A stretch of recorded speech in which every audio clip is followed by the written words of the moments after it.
Alrighty, let's see here.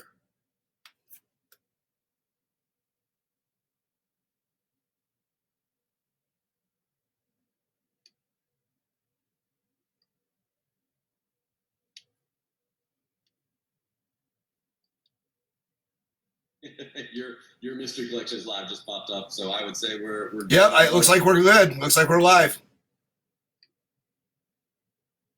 Oh, mine just showed up. Everybody's live. All right. All right. Well, hey, folks. Paul Knopfsinger from the Mystery Collection here with my good friend James Corbyn from New Orleans Secrets Tours in New Orleans, my favorite city in the entire world. This is an interesting night. What we're doing is we're doing two shows at once. James is launching his Freaky Fridays. Yeah, Freaky Friday. Freaky Friday shows on the New Orleans Secrets Facebook page, and mine is going to be called the Mystery Collection Conversations. And we're gonna, it's not to go up against James and his time slot. I think we're going to start moving this to Sunday afternoons. We're going to take a look at what some of the guys I've already arranged with to come speak, what works for them. So stay tuned to both the Facebook pages. So I'll give you a quick introduction of how I met James. We have some mutual friends in New Orleans that are actually friends of my wife's. And James was working on an idea that I'll let him talk about for his Sessions show, his New Orleans Sessions show tour, and had mentioned some ideas that he had. And they said, oh, you should hook up with my friend Paul back in Colorado. James and I talked on the phone for about a week or two and came up with some ideas. And then we met at a convention in South Carolina and watched the Bronco Steelers football game and drank beer out of coffee mugs. And we made a bet. We made a bet that the Broncos would beat the Steelers. And if the Broncos beat the Steelers, he had to hook me up with a show in New Orleans for for the Mystery Collection. And what was the deal if the Steelers won? I was sure so I don't even remember. I think you and Ruby were coming skiing or something. I don't remember. Yeah, exactly. Well, hung out the Stanley. The Broncos won and went to the Super Bowl and won the Super Bowl that year, so I didn't have to worry too much about it. But so I went down and did a very fun show for James and his company down there, and met some wonderful people that have invited me back. And I've been to New Orleans. I think this last time would have been the 30th show, the 29th and 30th shows I would have done in New Orleans, something like that. Last week? I should have done 4 shows last week, the 29th and the 31st, and then the 2nd and 3rd. But, I'll be back, and we'll talk about those shows later. So that's how James and I met, and he's been a dear, dear friend and a confidant and a mentor and a collaborator on so many projects. So I'm going to let him give a little bit of history about himself and his company, and there you go, James. Well, I'll take off. I'll start off by saying that if this goes really, really well, then it is obviously the credit goes to the Mystery Collection. And if it goes terrible, you're watching the first and last Freaky Friday. I feel like this is the new thing everybody's doing, right? It used to be let's all start a bar. That was the dream retirement job, and apparently now that we're all housebound, everybody is starting podcasts or Facebook Live events or things like that, because what else are we going to do? Yeah, but you and I have been having these conversations for years. We just figured we ought to share it with other people. But now we're going to broadcast it to the world because all of you have binged Tiger King by now, and so you're looking for something else. We met at East Coast Spirit Sessions, which is a convention for all sorts of things. Bizarre magicians, which is, I think, all how you would categorize yourself. That's we can talk about that later. That's the best way. I think storytelling magician is a little bit better because that's very much a better way, right? Yeah. Storytelling magician that maybe leans into the paranormal, the occult, things like that, as obviously indicated by both of our offices. Clearly we're, as I've said many times at my own office, but looking at yours, if you wonder what a real Defense Against the Dark Arts office looks like, I think this would be it. I've got my guardian here. Right? You've even got your guy lurking behind you. It's hard for me not to just sit here and kind of peer into the screen and try to figure out everything that's on your shelves. My goodness, I've been watching the Mystery Collection for 4 or 5 years now. And I like to think of myself as a sort of paranormal and historical consultant. Well, you have a business card. Yeah, I do. Yeah, it says occultist. Yes, you are. You have achieved the level of occultist in the Mystery Collection. That's what I hand out to people when I want to alienate them immediately. I'm like, here, I'm an occultist, and there you go, running the other direction. And there's only 2 of you. You and our dear friend Zeke Powers. Zeke out of Atlanta. who I don't know if he's watching immediately. Oh, Grayson L just said Hogwarts came to mind instantly. Nice. I just got a hello from my my dear friend Giorgio. Oh. Giorgio Sokolo. So hey, but it's I had an amazing phone conversation with him today. I had an amazing phone conversation with him today, and he is a dear friend, and he's going to come on this one of these days, and we're going to talk about our misadventures in South America. Amazing. Giorgio, for anybody that doesn't know, is the guy on Ancient Aliens. Really, really awesome researcher. Just amazing, sort of, especially when it comes to the sort of ancient aliens, ancient history, Peruvian elongated skulls, things like that. I know that's what you guys were really into when you were vacationing with him. So, hey, Giorgio, what's up? And we also went looking for shrunken heads. So that'll be a story for another day.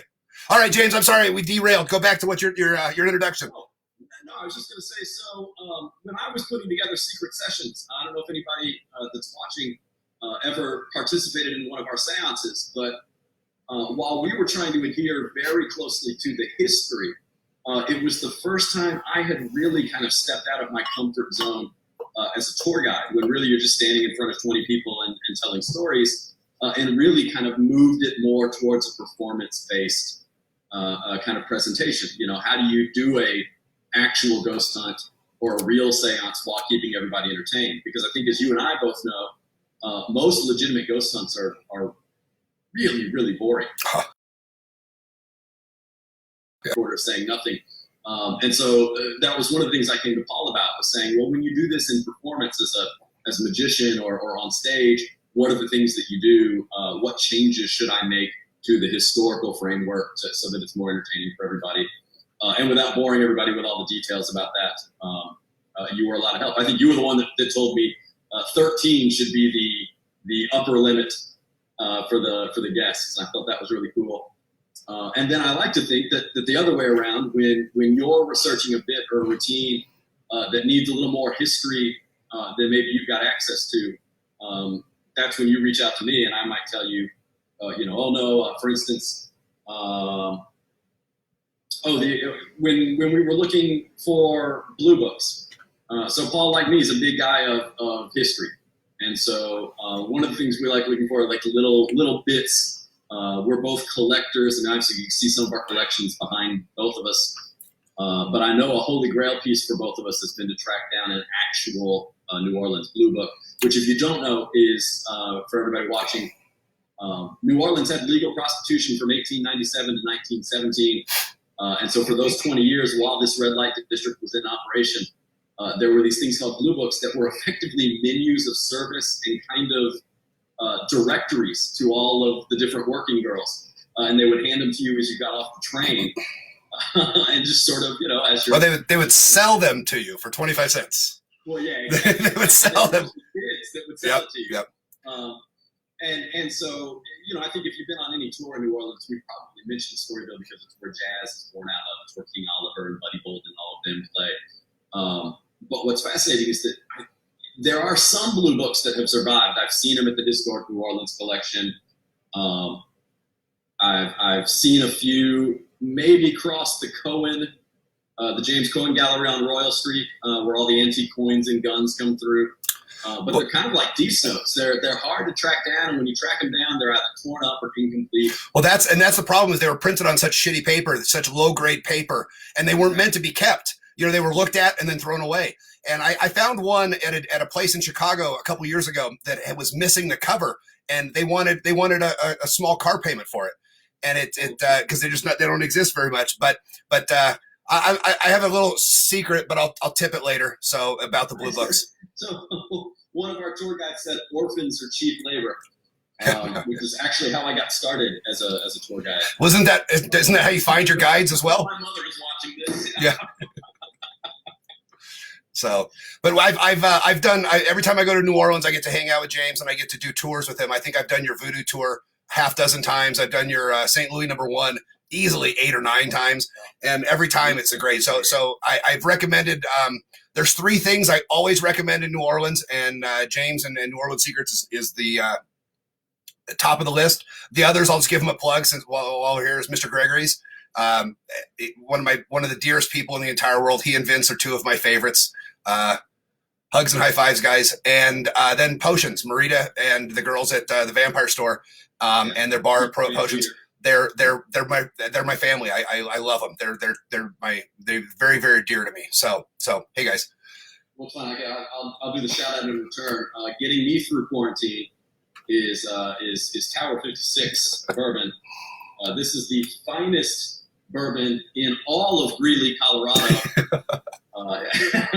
Nay, I would say perhaps even the finest bourbon in all of the state of Colorado, because I don't know how many other bourbon distilleries there are. There's a lot. There's probably a few that are on your shelves. Yeah, we'll talk about that later. But because I don't want to give anybody a plug other than Matt at Tower 56. Whatever, man. That bourbon is getting me through quarantine like you would not believe. So thanks for the care package today. That came just in time. But let's get started. We have looks like 22 people watching. I didn't even know I knew 22, 23 people. But certainly they want to hear more about sort of what we do, and we picked this date very specifically. Because if I could do math, 186 years ago? I think that's right. This is the 186th anniversary of the La Laurie fire. So April 10th was when that fateful fire took place that exposes Madame La Laurie and all of this sort of gruesome torture. I think, if I can figure out how to use this technology. Yeah, and I got to apologize. I keep looking off to the side here. We're new at this, and so I'm watching the broadcast here, and we're recording out of here. But I've got my laptop set up here for the questions. So all doing, I think, multiple. Yeah. So I've got both our Facebook page and our Venmo open, which also reminds me, y'all, if you haven't had a chance to donate to @NoSecretStores on Venmo. Please do that. If seeing my face is worth $1 to you, even if it's not worth $1 to you, all of that money goes to all our furloughed guides who are trying to make ends meet as we kind of look down this sort of uncertain end time for when we'll do this. But we're at least scheduled all the way through May for these podcasts because we have a feeling that's how long we're going to be out. But yeah, please, if you can, even just throw $1 in there, and all that information is going to be on the screen. It's in the comments. At the end of the show, everything we've talked about, if I've mentioned a company or a website or something, I'll try to put those in the comments as well so you can refer back to them. But so yeah, I wanted to talk just briefly about the La Laurie, and if my technology is working, I think I should have a picture here. Does that show you? What are you seeing there? Oh, now it's gone again. Let me try it one more time. I have no idea what I'm looking at. Yeah, because it's going to be a little bit of a delay to get it onto the actual Facebook. So Exactly. don't change it. Don't change it yet. Don't change it. We're going to wait until it pops up. There we go. There you go. Oh, my broadcast has been interrupted. I'm not even seeing what's going on over here. And I'm not moving. You see can you hear me? I can hear you just fine. Because if you look, my video's not moving. My video's not, I'm stuck. Yeah, that's very odd. Okay, now I'm back. I'm back to here. I'm getting reports we lost the broadcast. Let's see. I'm still going on Mystery Collection. It says we're back. Okay. All right. So we're broadcasting this on both Facebook pages. Yeah, maybe it won't let me share that. Let me try one more time, and we'll see what's going on. Like I said, y'all, forgive me. We're just trying to work out some tech here. All I really want to do is share that, but I have a feeling that that's not going to work.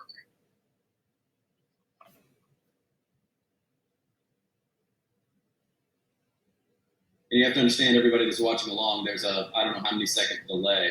Broadcast interrupted. All right. Well, that lets me know what I needed to know. Yeah, we just need to do some talking and not yet. It showed for a little bit. I saw it, but then it froze right up. So that's a bummer. We'll figure it out. Yeah, exactly. We got a week. Maybe I can figure out how to do that. But at any rate. All right. So the La Laurie Mansion.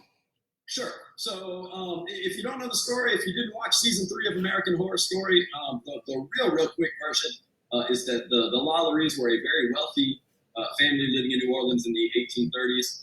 On April 10th, 1834, after a lot of years of rumors of neglect and mistreatment, etc., of the Lalaurie slaves, a fire breaks out. And when the fire is investigated, they discover that the Lalauries had several slaves who were chained up and very clearly being mistreated, being tortured, etc. In the midst of all this, the Lalauries make a run for it. They're successful. They do manage to escape literal mob justice as a mob had formed around the house. And then they hightail it off to Paris, where allegedly they spend the rest of their days. But April 10th was when it happened. And here's where, for those of you that knew this story already, this is why you tune into shows like this. I'm going to immediately disappoint every ghost tour guide in New Orleans and point out that the fire would have already happened because it actually happened in the morning. And I know every tour guide, I think myself included, we like to tell it as if it happened at night just because that makes for the better story. Well, and that's when it happened in American Horror Story. Yeah, exactly. Over the dinner party and everything else. So that's the common thing, but it actually happened during the day, not during the evening. The mansion that I was trying to get broadcasted here, that is basically the house that everyone has seen in our lifetime. Was not the house that actually burned down, was destroyed by the mob, etc. The Lalauries only had 2 stories, not 3. They added a 3rd story later on. We've got, and I wish, I'll put the picture in the comments, but I have an actual drawing from the Historic New Orleans collection from the archives of the actual Lalaurie mansion as it would have been in the 1830s, as well as the old blueprint, which is pretty wild. So if you ever wanted to actually build your own haunted house, we have the blueprints for the Lalaurie mansion. It could be identical. But yeah, it's one of those, I think every tour guide, especially I see Tylen is angry that we're debunking parts of the story now. This is how we're going to survive, Ty. I don't know what to tell you. We're just going to have to tip some of our secrets. So it's a fake thumb. It's a fake thumb. Yeah, right. The rabbit was in the hat the whole time.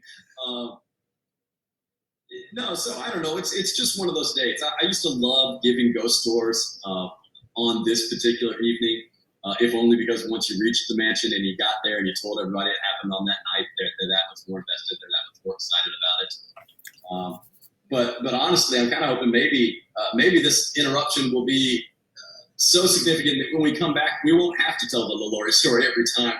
I've joked for years, there are all sorts of ghosts that kind of hang out in the upper part of the French Quarter that don't get a whole lot of attention anymore because all of the tours are going to the lower quarter because you've got to get out there to the mansion.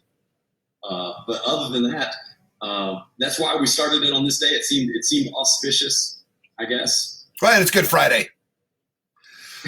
So James, I've got 2 things about the Lalaurie mansion that I want to mention. Anybody that's seen a mystery collection show in the last couple of years has seen, I closed the show with a chance where people are given a real legitimate chance of winning several $100 million. We have a Powerball, and every time I do it in New Orleans, I make the stipulation, if we win, I 6 people get real Powerball tickets.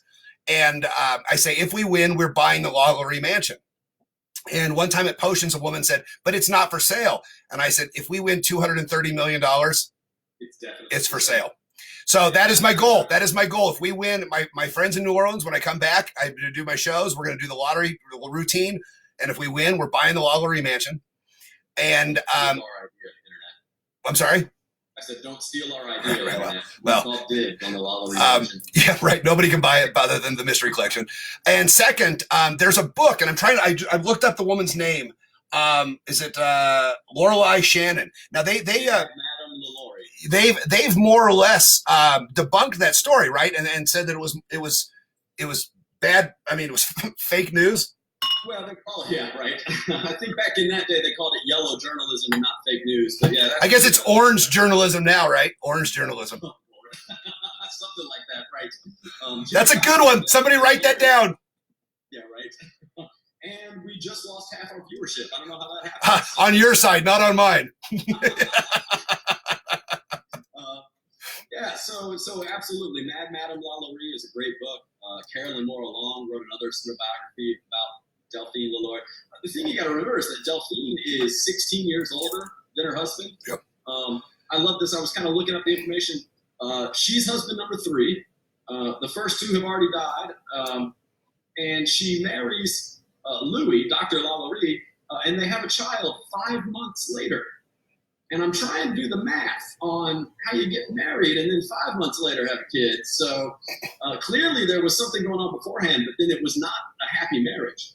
So very often they're not even living together. So I do think if there's some sort of old yellow journalism, or if it was one of the rivals, I think maybe the biggest victim of it is the doctor, because it's possible he might not have even been involved, while we're fairly certain that Delphine is involved, is part of that whole thing, the mastermind.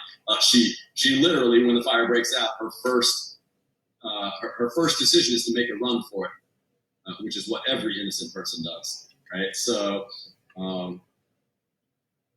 anyway, I don't know what is going on with. We have something about try 6-1.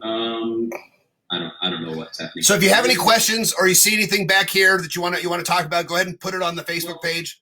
So Grace Adele has asked, do we have the Lego set of the Lalaurie mansion? I do not, but if there is one, it's immediately on my Amazon. Yes. I would know, but yes. Let's call dibs on another, quarantine money-making idea, and that's Lego sets for weirdos like us. Well, have you seen the somebody made it, and they made a couple customs, and they appeared on eBay.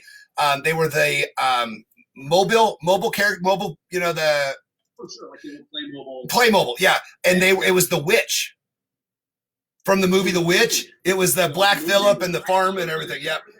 Yeah. That's funny.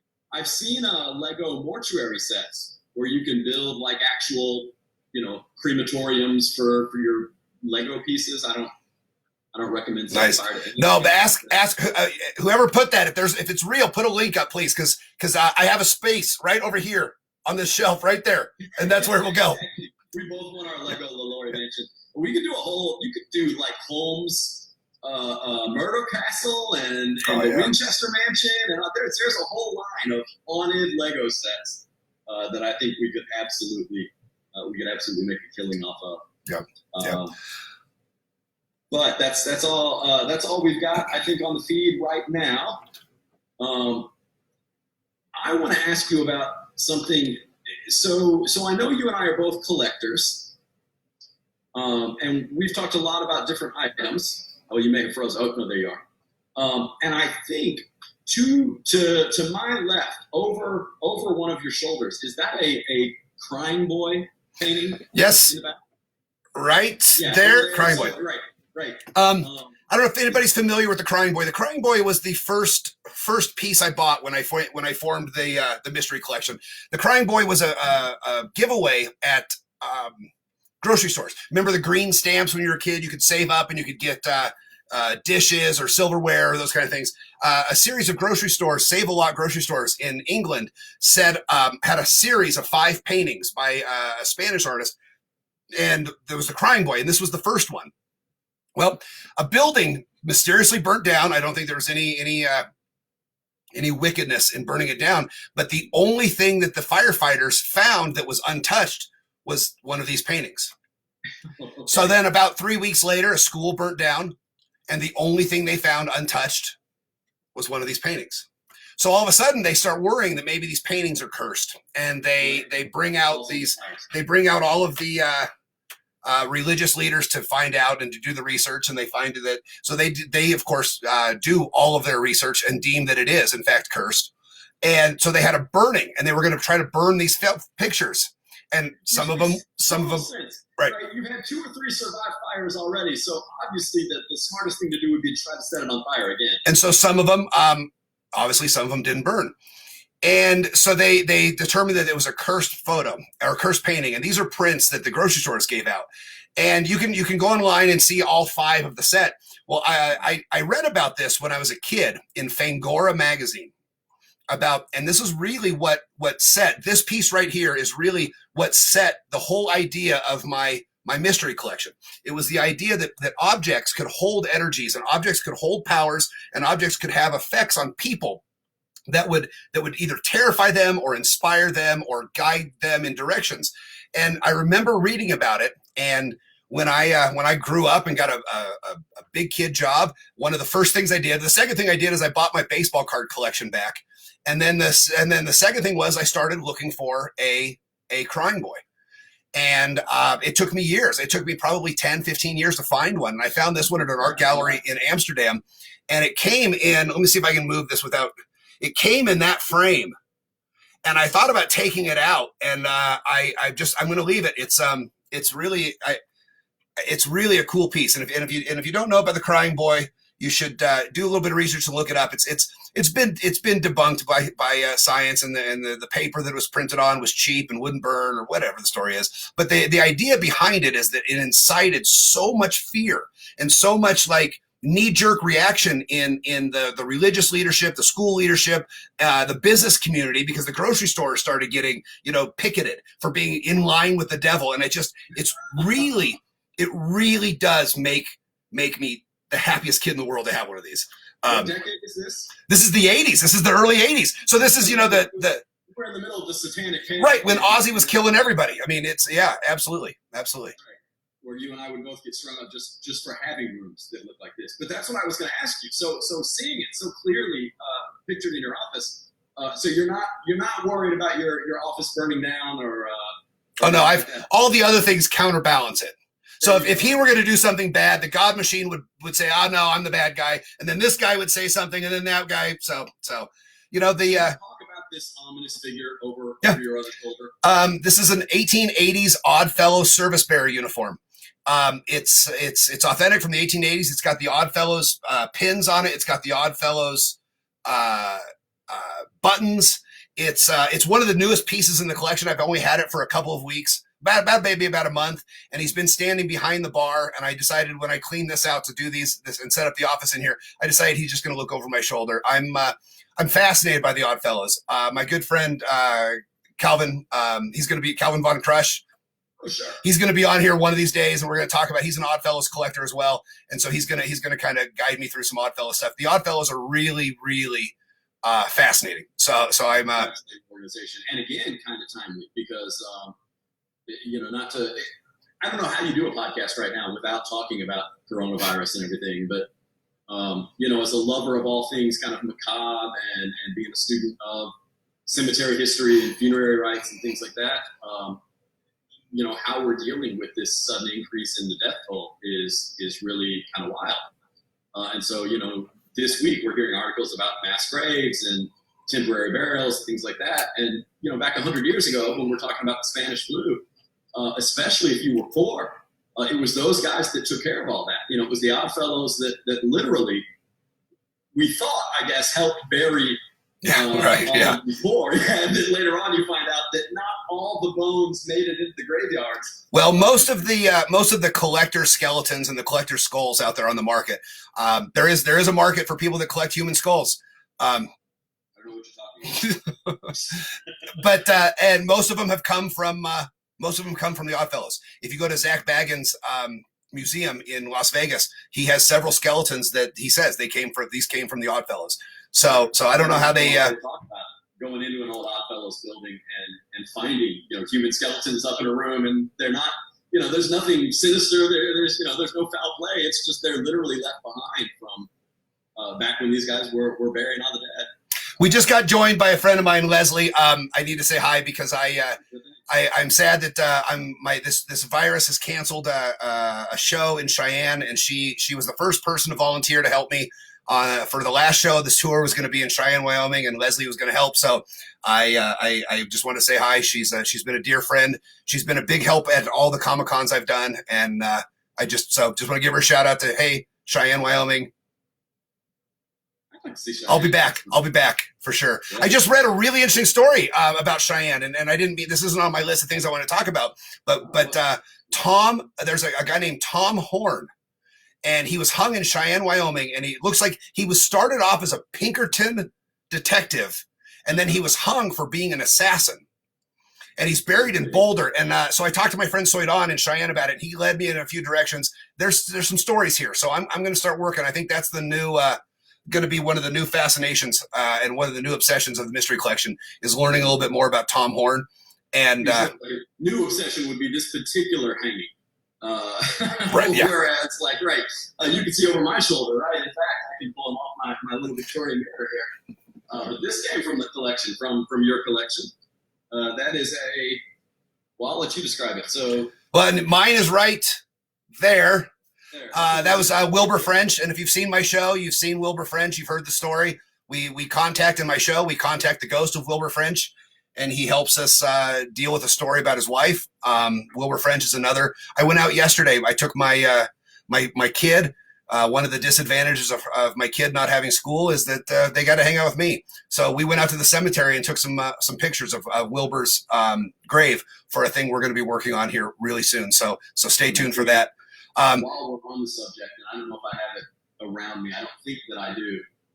Here's actually, this, believe it or not, this is some of Wilbur French's grave dirt. Yep. These are the kind of things I give my friends for Christmas. Right. This is what we do. This is what our care packages look like. But that's not the most interesting grave in that cemetery, in that particular cemetery. No, it's not. So I want you to tell the other story, because this one is pretty wild. There's in the children's cemetery at the far backside, the east side, and it's Lynn Grove Cemetery in Greeley, Colorado. If you're ever in Greeley and you want the Lynn Grove tour, it'll cost you a beer. It'll cost you a beer. And I go out there often just to check stuff out. It's really, really, so there's in the children's cemetery, there's a tomb of 12 circus performers, and they were clowns. And there was a fire in Greeley, Colorado. I believe, I'm not even going to guess the year. It was late 1800s. I have it all written down. And they were left behind. The train started on fire, and they were left behind. And it was left up to the women's auxiliary of one of the churches to bury them. And a couple people through the city of Greeley and the museums have done the research to try to find out the names. They've got first names on about 6 or 7 of them, and that's about it. And it's really, there's some stories there. And it's the Horton Otis Brothers Circus. And I'm knee deep in it. I've been researching and trying to find some relics from that year's circus. So stay tuned. That's another project in the works for the Mystery Collection.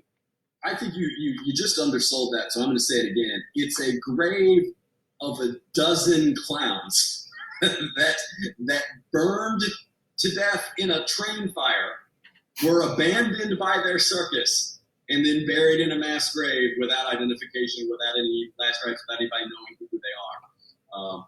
That checks off like 6 or 7 of my nightmare boxes. Right.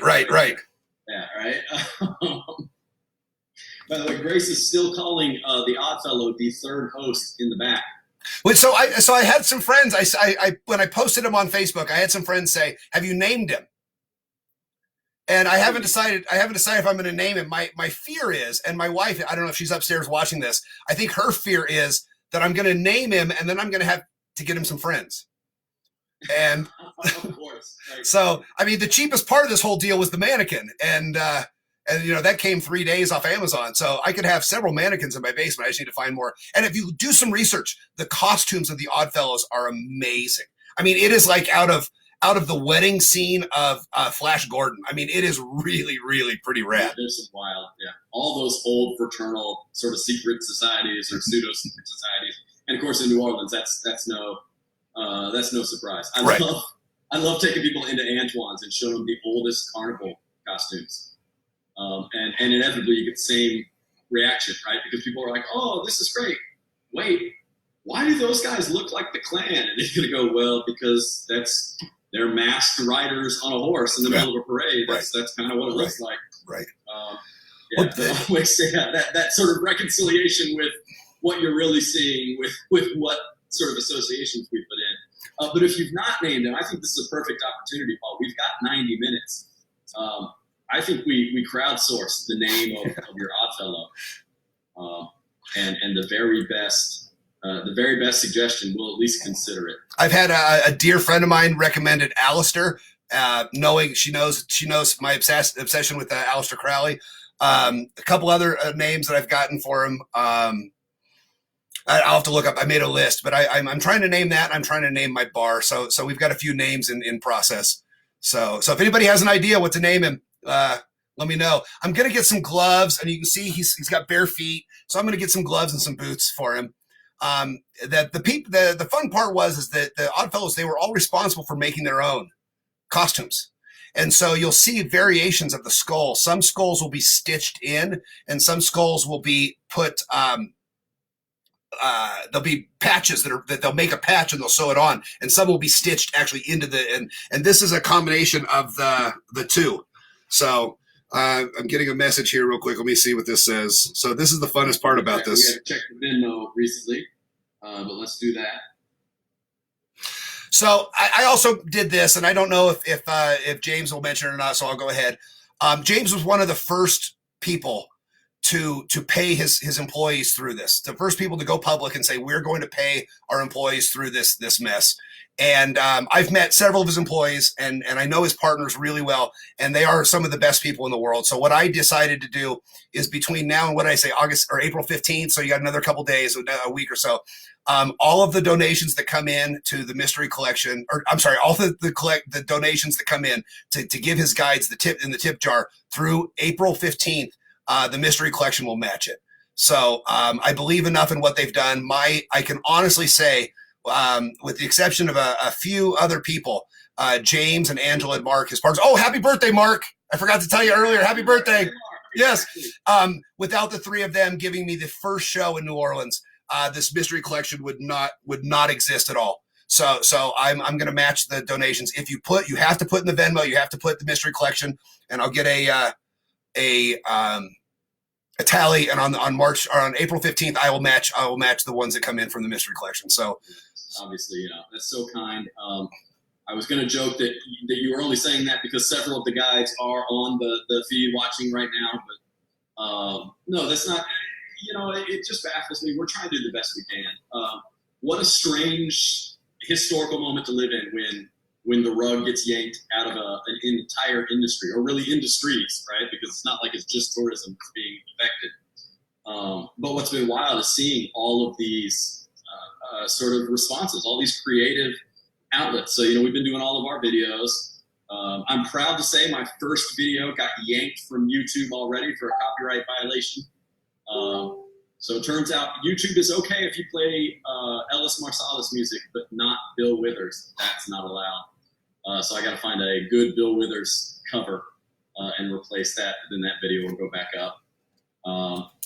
So I want to shout out our first Grace of the Lego set fame. Tipped us $20 in the tip jar. Grace, thank you so much. I know she's out in California. Because of that, Grace, because you were so generous, I'm not going to block you for also commenting 12 clown face emojis on the comment thread. Nice. You can't say nice. That's terrifying. So I'm to all the people that are watching this on the Mystery Collection page, please go to New Orleans Secrets and watch their Facebook, or be a fan of their Facebook page. And I would hope that people that are watching this on James come to the Mystery Collection and check out what I'm doing over on the Facebook for the Mystery Collection. Absolutely. We certainly wouldn't entertain somebody else that we didn't think you were going to love. So Paul is as much of a family friend to the company as one can be. And so that's fantastic. Beyond that, the other, I want to talk about a lot of these items that I'm seeing behind you. Just because I know that's really how we connected. That's what we have in common, is that we are both haunted collectors. So since you showed off the Crying Man, I want to show you. I've been bragging about this for a while, but I'm not sure I've ever gotten a chance to show it to you. But my favorite piece in my own collection is this little bad boy right here. So I'll try to hold this right at the camera so that everybody can see it. I picked this up over Carnival a few years back. Ruby and I decided to be really typical New Orleanians and just left town over Mardi Gras. Since that's what you've got to do. You've got to go all in, or you've got to get the hell out of Dodge. So we went down to Oaxaca, Mexico, and I was at Monte Alban, Mexico, or Monte Alban in Oaxaca, which is an old Zapotec site.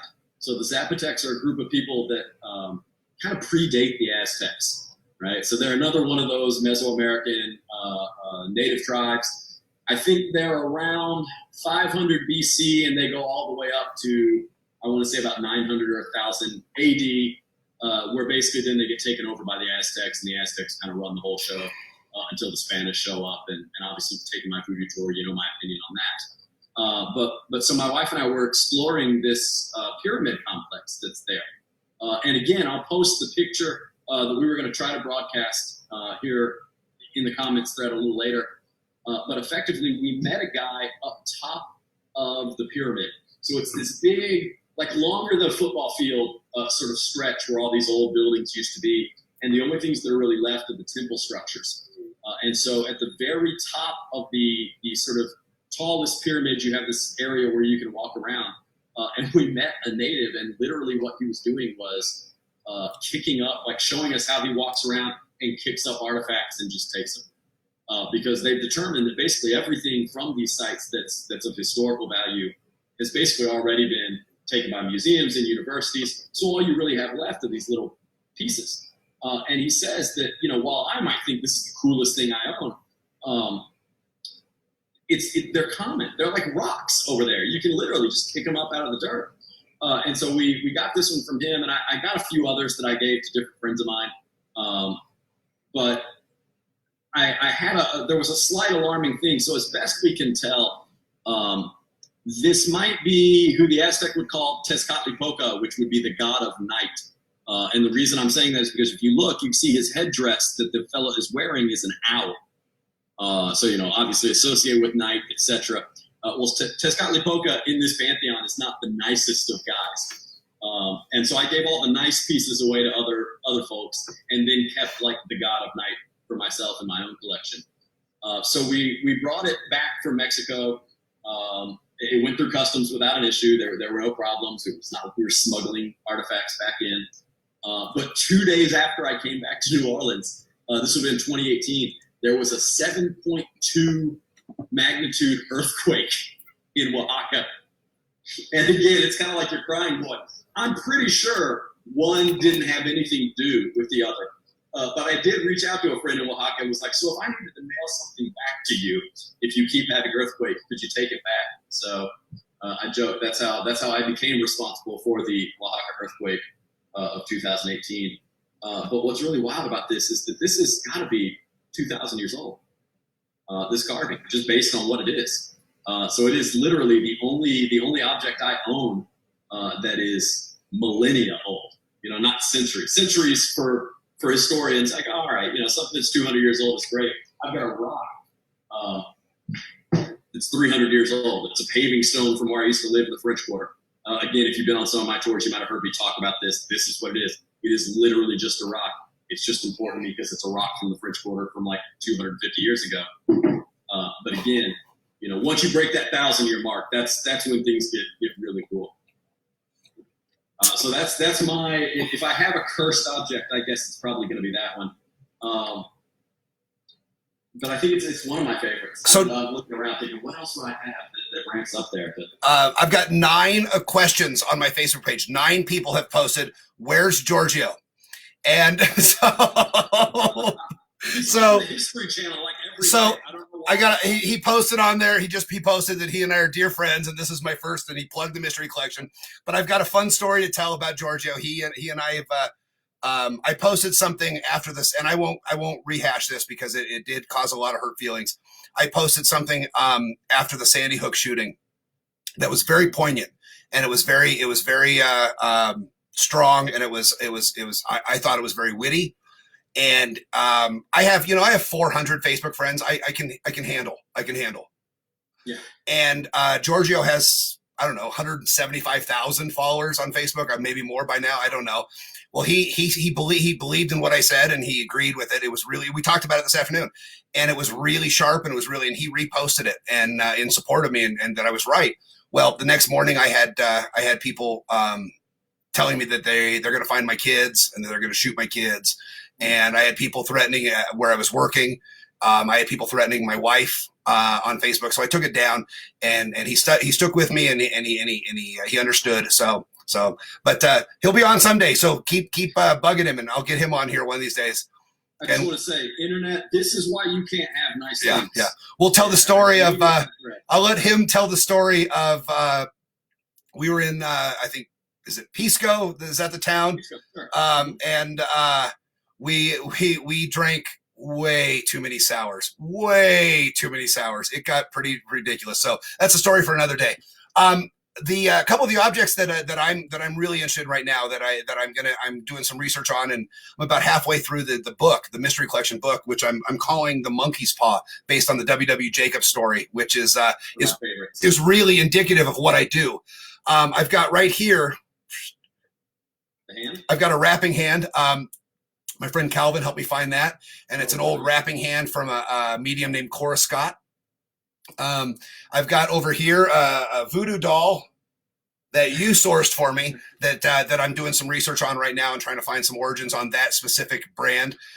So I've got a couple shows I'm writing right now. One of them is and this will lead me into what I'm talking about, what I mentioned earlier, that I have a secret. I'm our dear friend Marita from the Vampire Boutique in the French Quarter, and she owns Potions, a bar on Bourbon Street.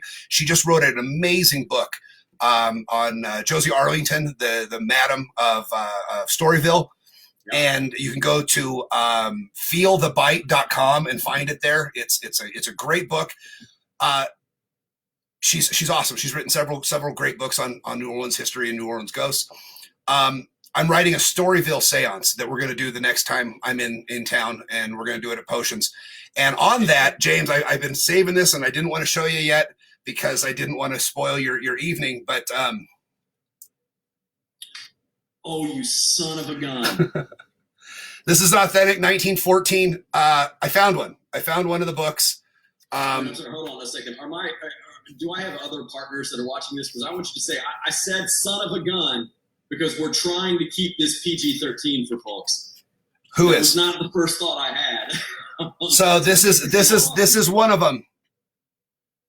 Does it have the so my favorite thing about Blue Books is the Mahogany Hall. Well, I know there's a bunch of fakes out there, so I know what you're going to ask because I checked.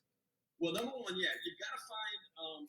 So what was interesting to me is not only, boy, how do I explain this? So again, for folks tuning in at home, Storyville is the legal red light district. The Blue Book, which apparently Paul now has, the rest of this live broadcast is going to be me just trying to contain my jealousy. So we've come across a couple of fake Blue Books in the past, and that's what's interesting is that there are specific kind of famous madams like Josie Arlington, famous brothels like Mahogany Hall that you have to find, and if they're not there, the Arlington exactly, then that's not a legit Blue Book. But here's what I want. This is my sort of proof of legitimacy. And the phrase is going to go out of my head. Every Blue Book I've ever seen, or at least most of them, my favorite part of the Blue Books are the page that justifies its existence. So they literally, because you got to remember, again, this is the only place. Yes, the preface. Oh my Lord. Hold on, I have to look. I can't blow the screen big up enough, so I have to look at this. Yes, why New Orleans should have this directory. I love it because, again, this is one of the few places where legal prostitution exists at the time. And so when they hand you out this Blue Book, they had to kind of explain themselves and justify their existence. So it's sort of like it's advertising for itself. Like, here's why we really needed to make a directory for all the whorehouses. And it's hilarious. I mean, all of the language they use. So I bought this book in my research. Amazing. In my research, I bought this book called Guidebook to Sin, and I read it, and I used this because in it has the reproductions. So I used it, and one of the things I don't know about this one, and maybe you'll have an idea, one of the things that I don't know why it's in there, but towards the back is one of the Belloc photos. Oh, sure. Right. I've never seen one. It's not in that book. Why there would be one of the Belloc photos in there? I mean, it's the right time period. He's a well-known photographer in the period. In fact, if you Google Storyville photos, My guess is that most of the photographs that you'd see would be from that one photographer, E.J. Belloc. And of course, E.J. Belloc also, he lived in a house that would eventually become the brothel of Norma Wallace, who was the last Madam of New Orleans. There's literally a book written about her called The Last Madam, and she runs a brothel all the way up until 1962. But I don't know. I mean, so Bertha Wiehenthal, do you know anything about that? Miss Bertha Wiehenthal, 311 Basin. This was Mademoiselle Audrey Rose, and it's not in any other part of the book. So I don't know what that. I don't know. I'm working on it. That just came this week, and I put it in the shelf until I got to see you. So that's going to be. Okay, so we'll stay on this subject for a second. And again, you don't know how jealous I am. I'm looking at Venmo. I don't know if anybody else that's watching over here on No Secrets is jealous, but I'll do you one better. So you're going to have to send me back, or you're going to have to take photos of every page at some point and send it to me. But in the meantime, this one is winging its way through the mail, and I can honestly say to the 24 people that are watching this on our feed right now, you are getting a world premiere of this. So this is the first time this book has ever made an appearance on the web. And if you look down here, there's some schmo with his name on it, some really upstanding people, and then this jerk. But I don't know. For a few people, you've heard me allude to this. I know some of my tourists have said, "When are you going to finally write a book?" Well, surprise, we wrote one, Secret New Orleans. So it'll be out, Lord, I think tomorrow. We literally just got them in yesterday, and so we've got to get them up on the website. But if you go to Shop No Secret Stores or shop.nosecretstores.com, and we'll put that link in there, you can buy one. But I'm curious. I want to read you something now. I won't read directly from the book. Do you know about Josie's ghost story? I don't. I imagine, and I imagine it's in Marita's book. Oh, I'm sure. Well, it very much is, because Marita, and let me get back to her in just a second. So I'll give you the brief story. So Josie Arlington is one of the famous madams in New Orleans in that time period, and she's literally the first lady of Storyville, and has a phenomenal amount of money. Obviously, is kind of living that high class sort of Moulin Rouge life, except that all of the other well-to-do people in New Orleans just ignore her. They don't want anything to do with her. We all know who she is, what her reputation is. So in perfect madam fashion, Josie dies on Valentine's Day in 1914. Don't quote me on that, but I think it's 1914. So she dies Valentine's Day, 1914. She had already paid to have a tomb constructed in Metairie Cemetery among all of the elite. So it's literally like all these politicians and very wealthy families, and also the tomb of the First Lady of Storyville. Well, she builds it this red marble, and after she dies, almost immediately there's this rumor that at night, if you go by Josie Arlington's graves, these sort of marble torches on either side suddenly come to life, and they blaze with red light. And there's all this talk about Josie still having a red light district from beyond the grave. Right. So this goes on for some time. Crowds start showing up in the evening to try to spot this paranormal phenomena.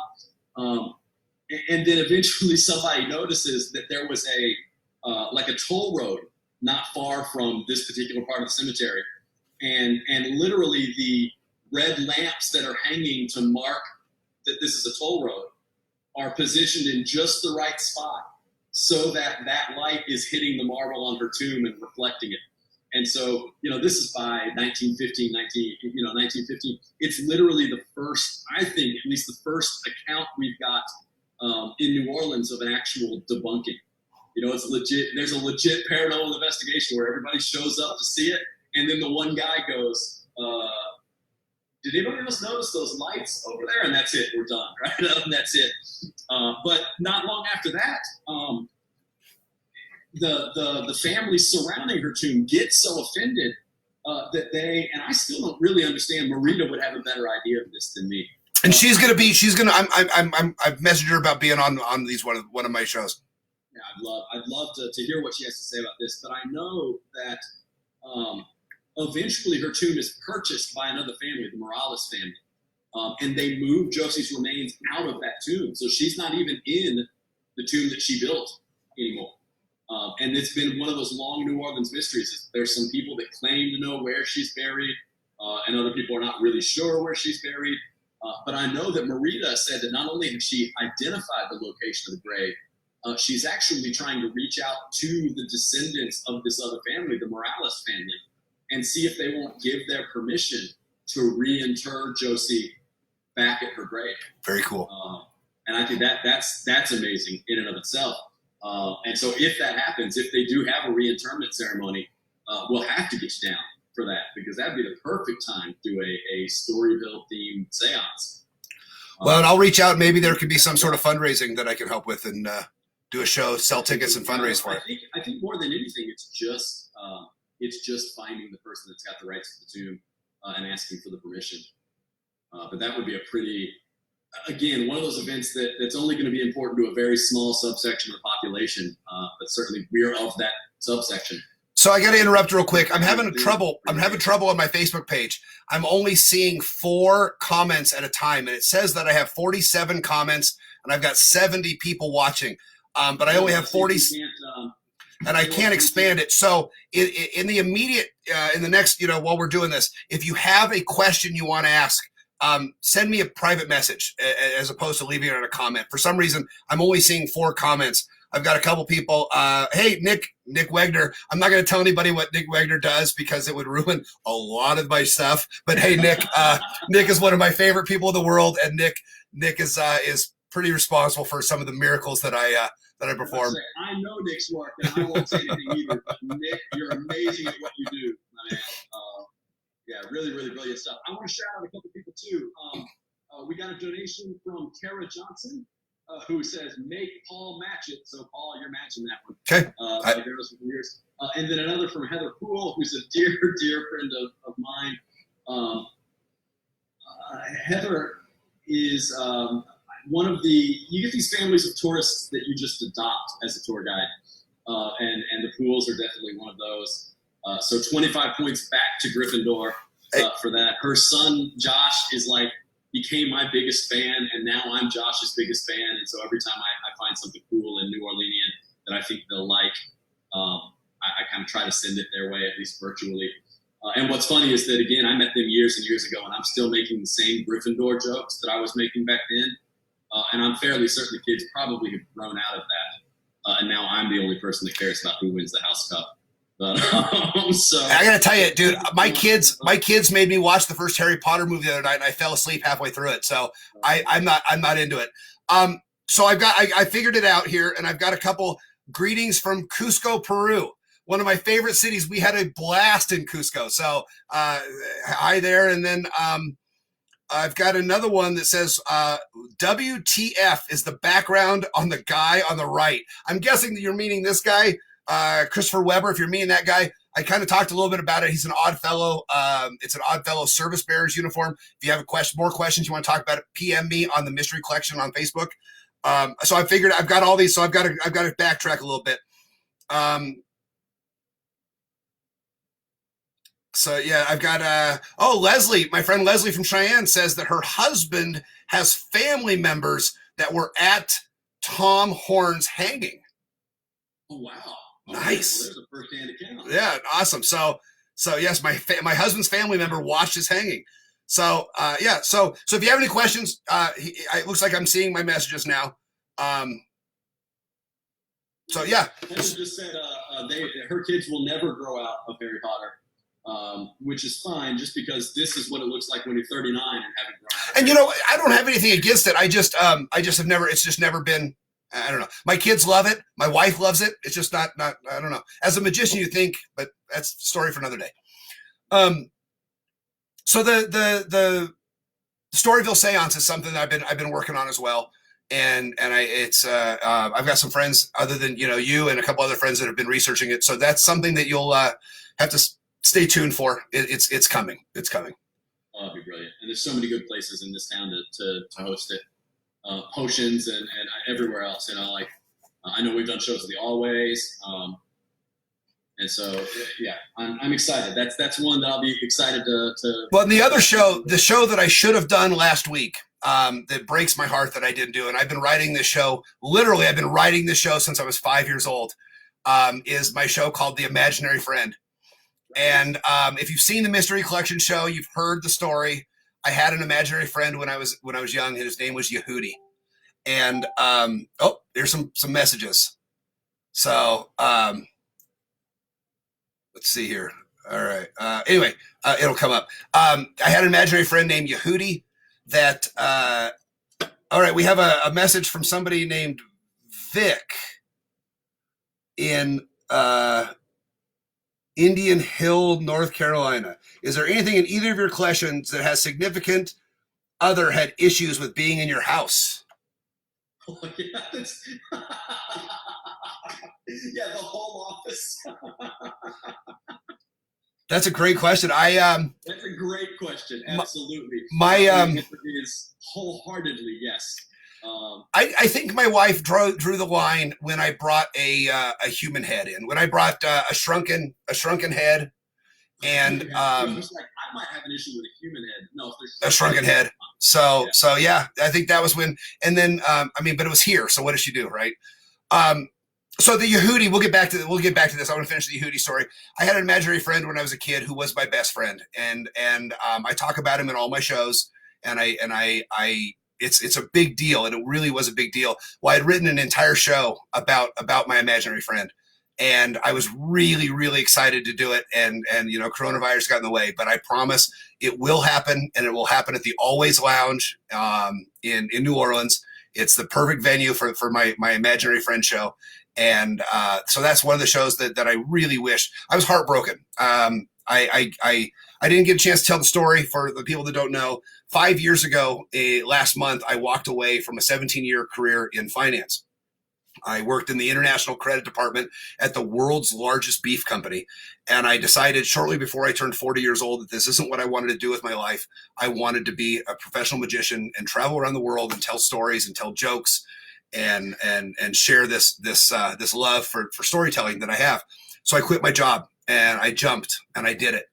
And so this 5 years, this tour was going to be kind of the what I've been working for. And it's not canceled. It's postponed.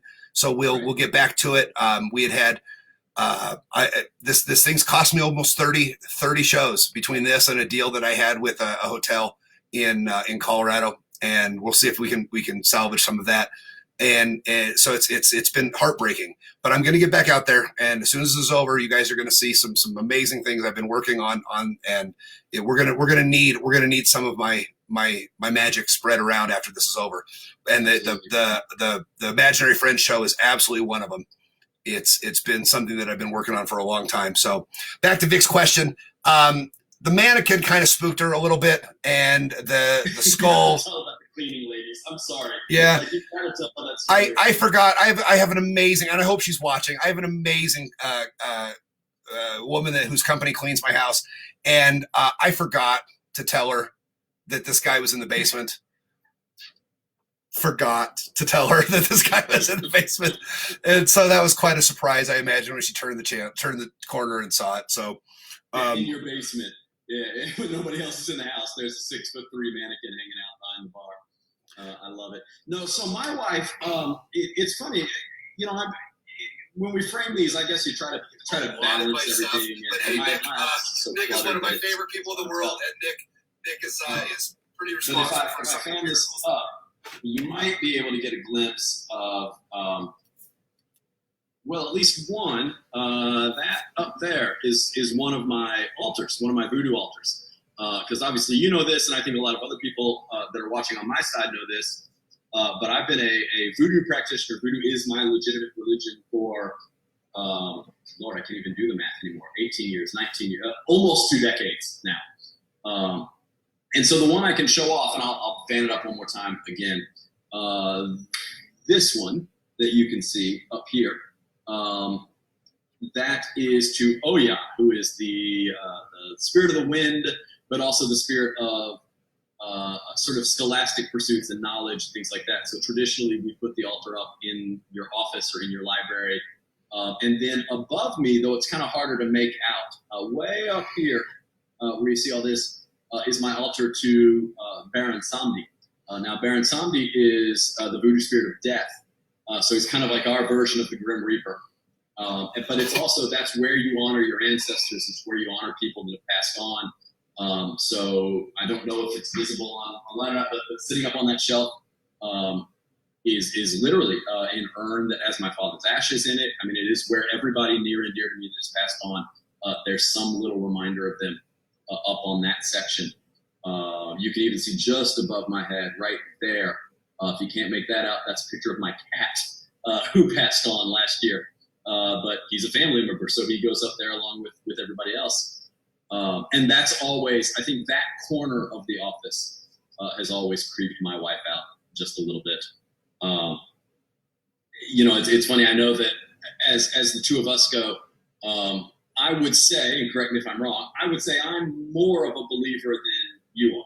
Yeah. When it comes to supernatural, paranormal. That's fair. Yeah. So every once in a while, and of course, again, anybody that took a secret sessions with me knows that I've talked about things occasionally moving around or making noise in my office when I'm not in here. And that tends to be the corner that the noise comes from. And so this sits, I live in a modified shotgun house. So on one side of me going that way is our bedroom, and going the other way is the laundry room, which means that in order to do any laundry at all in the house, you have to walk through this office. So that's led to me doing most of the laundry in the household. And it just dawned on me. I'm going to grab this, and I tried to have everything I was going to talk about right here. But that question, I want to show something real quick. Good question. Yeah, way to go back. Oh my goodness, we have people watching from Australia. Hello, Australians. It's so cool to see some of y'all. I mean, I can't shout out everybody that's on here. But everybody whose name I see, I recognize. Thank y'all so much for supporting our little meager effort here. We're all just kind of trying to do what we can to stay sane. And this is apparently how we do it. We talk about ghosts and weird stuff. And so I have no idea what he's bringing to the table this time. Let's see what you got. It's a hand that was dug up at a grave. Sure. That bothers a few people in my house. I can understand. Sure, absolutely. So, but it's I don't know. It's something I've loved since as a kid. I'm a collector. When I was a kid, it was baseball cards and comic books, and I'm 44 years old and I still comic books every Wednesday. So it's a collection. Well, we just got a question from Mark. This shows where everyone's priorities are. Mark wants to know, what's Paul drinking? Well, that's great. We're gonna have a guest here in just a second. Right now, I just finished it's called Vanilla Destinations from Weldworks here in town. I've sent you guys some Weldworks before. Of course, yeah. This is a collab they did with Bottle Logic out of Anaheim, and it's called Vanilla Destinations. I just sent my kid, when I was looking down, I sent my kid a text asking her to bring me another one, so I didn't have to get up. She's on her way in. This is the new normal. This is. So I've got a couple other questions here. Let me pull them up here. Okay, I've got some too, but you first, and then we'll take Ty's question here in just a second. The answer, Bud, is no. Do you need it open? Please. I thought you were answering one of the questions. Hey, Joe Dalgo's watching. Hey, Joe. Hey, Dr. Joe. Question out loud and then answer. So one of the things, I've got a message on here from somebody I did a show with, Chris Bugaki. The Big Icky is his name, and he's from. I know Chris, sure. We did a show together. We did a show together in South Carolina, and one of the questions I had on here earlier, and you can go back. I don't remember who it was. I saw it. Is I'm pretty. I do joke a lot, but I do take, and James can attest this, and some of my other friends can. I do take this very. I joke a lot about the hands and about. I mean, these were people, and I understand the significance of that. I do take magic very, very seriously, and I do take the collecting very seriously.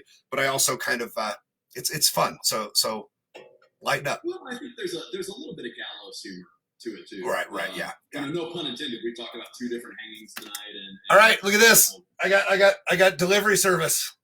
Oh, you have guest stars. Yes, guest stars. That's my kiddo. So, all right, thanks, Bug. No, I mean, like, obviously, we research things, especially when it comes to hauntings, that are pretty dark. And so I think, the same way that surgeons and funeral directors and anybody else does, you develop a little bit of a sense of humor about it, just to be able to cope with what you're reading about. Otherwise, it would all be pretty depressing all the time. Well, and I to talk a little bit about magic, I do take it I'm working on the book, as I mentioned, and I take it very seriously because there's a lot of bad magic. There's a lot of bad magic, and I take it very seriously, and I joke and I tell terribly offensive jokes in some of my shows. If they start after 10 o'clock, do not bring your children. And but I take it very seriously, and I love it. So it's you got to have a sense of humor about it. So what other questions you got? Thanks, Big Icky. Hope you're doing well. I've got one over here. Ty wants to know, did you say hand of glory? Like that's an actual hand of glory? Well, it is. It's a hand.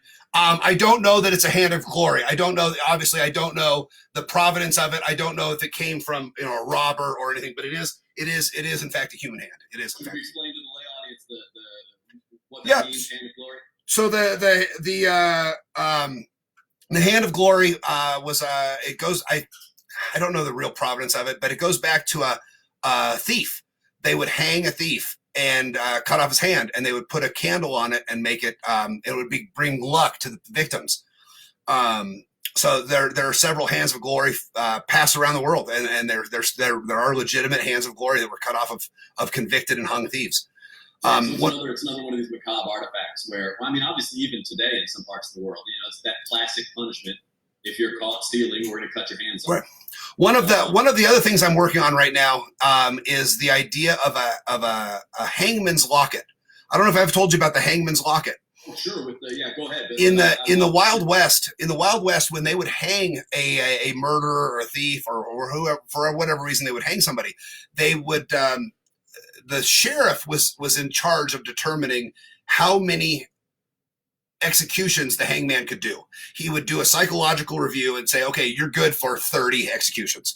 And after that 30, you're retired. We're going to force retirement. Well, as their retirement gift, they would get the rope. The sheriff would take the rope down and give it to the hangman. Well, what he would do is he would cut pieces off of it and go to all of the families of the victims of the people he had executed and offer to sell them pieces of the rope to prove that this was the justice that your family received. And they would tip him for his retirement. They would give him some money or whatever to tip him as a thank you for bringing justice to my family. Well, there are several. I live in northern Colorado, where we're about a mile from the Wild West. I'd say you're out there in the Wild West. And there are several pieces of rope floating around in the collectors markets, and I've got a lead on a couple, and I'm watching them all the time. The problem is how do you know if they're legit or not? So it's I'm working on some hangman's rope. The rope that they hung W.D. French with is in the museum down in downtown Greeley, Colorado. It's sitting in the glass locker in the museum. I've asked, and they won't give me a piece. So. After all the work you've done for them. Yeah. So I want to welcome our friend Soidan, Magic Soidan. Hey, buddy. Hello. One of the kindest, most awesome people in the entire world. He has been a big part of the show. If you've seen my show, you have seen my friend Soidan.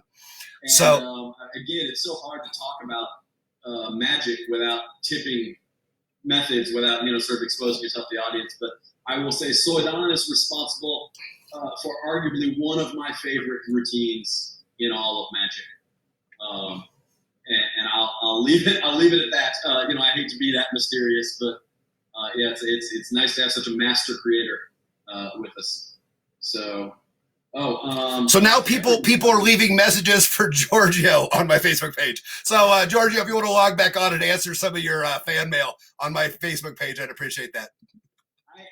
And we haven't even. Giorgio is hijacking our live stream here, and all we did was mention his name. I've been very careful not to. If you don't know who Giorgio is, I've not yet really identified him because we know everybody knows who he is. But I'm just being polite and being like, well, let me tell you about why I really like him. But Giorgio, if your fans keep hijacking the live stream, we're coming for you. No. I've even got. Speaking of Giorgio, I've got a. This is one of the things that I might have heard about from him the first time. So that's a Peruvian skull, right? And you saw the real thing. This is a replica. So this is not a legitimate, but it's based on one of the artifacts. So you can see much longer skull. And if you saw that travesty that was Indiana Jones and the Crystal Skull, this was the same idea. So if you're into ancient alien stuff like we are, this is obviously one of those kind of big items. But you've seen the real thing, right? Oh, that's what y'all went down to do. Yeah, let's see if I can find a picture and we'll talk. Well, we had trouble with the pictures earlier, so we did. We went. We spent 20 days trekking through Peru and Bolivia, looking at skulls and rocks and eating. Did you go to Machu Picchu? We did. We spent a couple days there. Love it. So, yeah. So I'm not getting any more questions here. So if anybody, it looks like it may have frozen up here. If anybody's got any questions. So one of our tour guides, Brittone, or Bert, as we like to call her, Bert says she has a name for your third. All right, let's hear it. Let's hear it. So she says we should name it either Old Ed Wolf, like old with an E, like old time. Okay.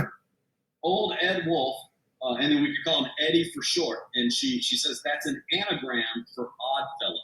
Okay, I like that. Old Ed Wolf. Right? I like that. I like it. She's gotten 2 likes, so clearly we're not the only people that liked it. But that's a good one, Old Ed Wolf. We could just call him Zach Baggins. I think that would be a good. But this guy's got a personality. I've heard him talk. I was going to say just put some glasses on him, leave him in the back. So I love it. Old Ed Wolf is my favorite so far. Hey, Bill Gurman just joined us. Hey, Bill. Hey, Bill. So Bill has seen my show more than anybody in the entire world. Bill is my best friend, and he has seen my show more than anybody in the entire world. So poor guy. So yeah. So what's coming up for New Orleans Secrets? I mean, I know that we're kind of all locked in, but what are some of the things that before this you guys had coming up? Well, so obviously, what's most painful for us is that March, April, May, that's festival season. So every major festival has been postponed or shut down. So Buku Music Fest was canceled outright. Both French Quarter Fest and Jazz Fest have been pushed to the fall. So that'll be a really interesting fall season coming up because presumably we'll all be out of this quarantine. And fall, as you well know, it's lovely weather. So it might even be a better. I don't want to say that it will be a better time to go see Jazz Fest than the typical late April. It should be 2 weeks from now is when it would be going on. But I know that in late April it always rains. And there's always one day of this music festival that gets rained out. So my hope is that maybe this fall we'll see a totally dry Jazz Fest, which would be nice. But one of the things I say is that, and this is, I'm personally hit by this one. My wife her band Blotto's Lotto was scheduled to play Jazz Fest on April 24th this year. And so that's been postponed. And because I think, and I don't want to speak for the Jazz and Heritage Festival, but I think because they're not sure if every person that they booked for April will be able to join them in the fall, that the lineup may shuffle quite a bit. So I think the lineup they announced for April won't be what we see. They better still have my wife's band on there, or they're going to have me to answer to. And who are the big headliners this year? Who is? Well, now, like I said, now we don't know. I mean, who is it supposed to be? Oh, who was it supposed to be? Oh, don't worry about it. If you don't have it right off, I know that. Obviously, I was more concerned with my wife's than anything else. So that's what we would have been doing. In the meantime, I think for the summer, obviously we're really excited that we've got this book out, and what I love about this book, The Secret New Orleans, I think everybody that is watching this is probably pretty familiar with like Atlas Obscura. Those sort of articles where you're reading just really a page or two about some really interesting place or object of interest. So, for instance, the Tomb of the Clowns that we were talking about earlier, that would be an Atlas Obscura article. So it's 90, I want to say 90, 91 maybe, 91 of these articles about these just sort of off the beaten path, really strange stories that maybe we don't get to necessarily tell on a tour because they're either out of the way or they don't really connect to anything else. Joe Dalgo answered our question for us. It was The Who. Oh, The Who was supposed to, yeah. So, yep. Thanks, Dr. Joe. Right. Thanks, Dr. Joe. And Chelsea Lowe just joined us. Oh, Chelsea is the resident magician at the Stanley Hotel. If you're in Colorado or you ever visit Colorado, go see Chelsea at the Stanley. She is amazing, clairvoyant. She's one of my favorite people in the world. Hey, Chelsea. And if you're not up with the Stanley Hotel, if we're name dropping that, the Stanley Hotel is, of course, the hotel in Colorado, in Estes Park, Colorado, that Stephen King based The Shining off of. So the Overlook Hotel in The Shining is the Stanley Hotel in Estes Park, Colorado. And I think now we all have a better understanding of The Shining. I don't know if you're feeling closer to Jack these days, being housebound. Oh, I know exactly how that guy feels. Right? Cocktails at 10:30 are perfectly appropriate. There you go, right. All work and no play makes Jack something. So Frank Rebecca says, a murder of crows just landed in his trees and he blames us. That's accurate. You can blame us for that. I was directly responsible. That's my last name means Raven. So now I've got people on the Facebook mentioning that they know Chelsea. So Chelsea, you're Mystery Collection famous. Yes.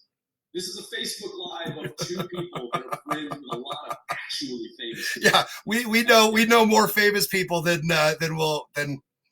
yeah. So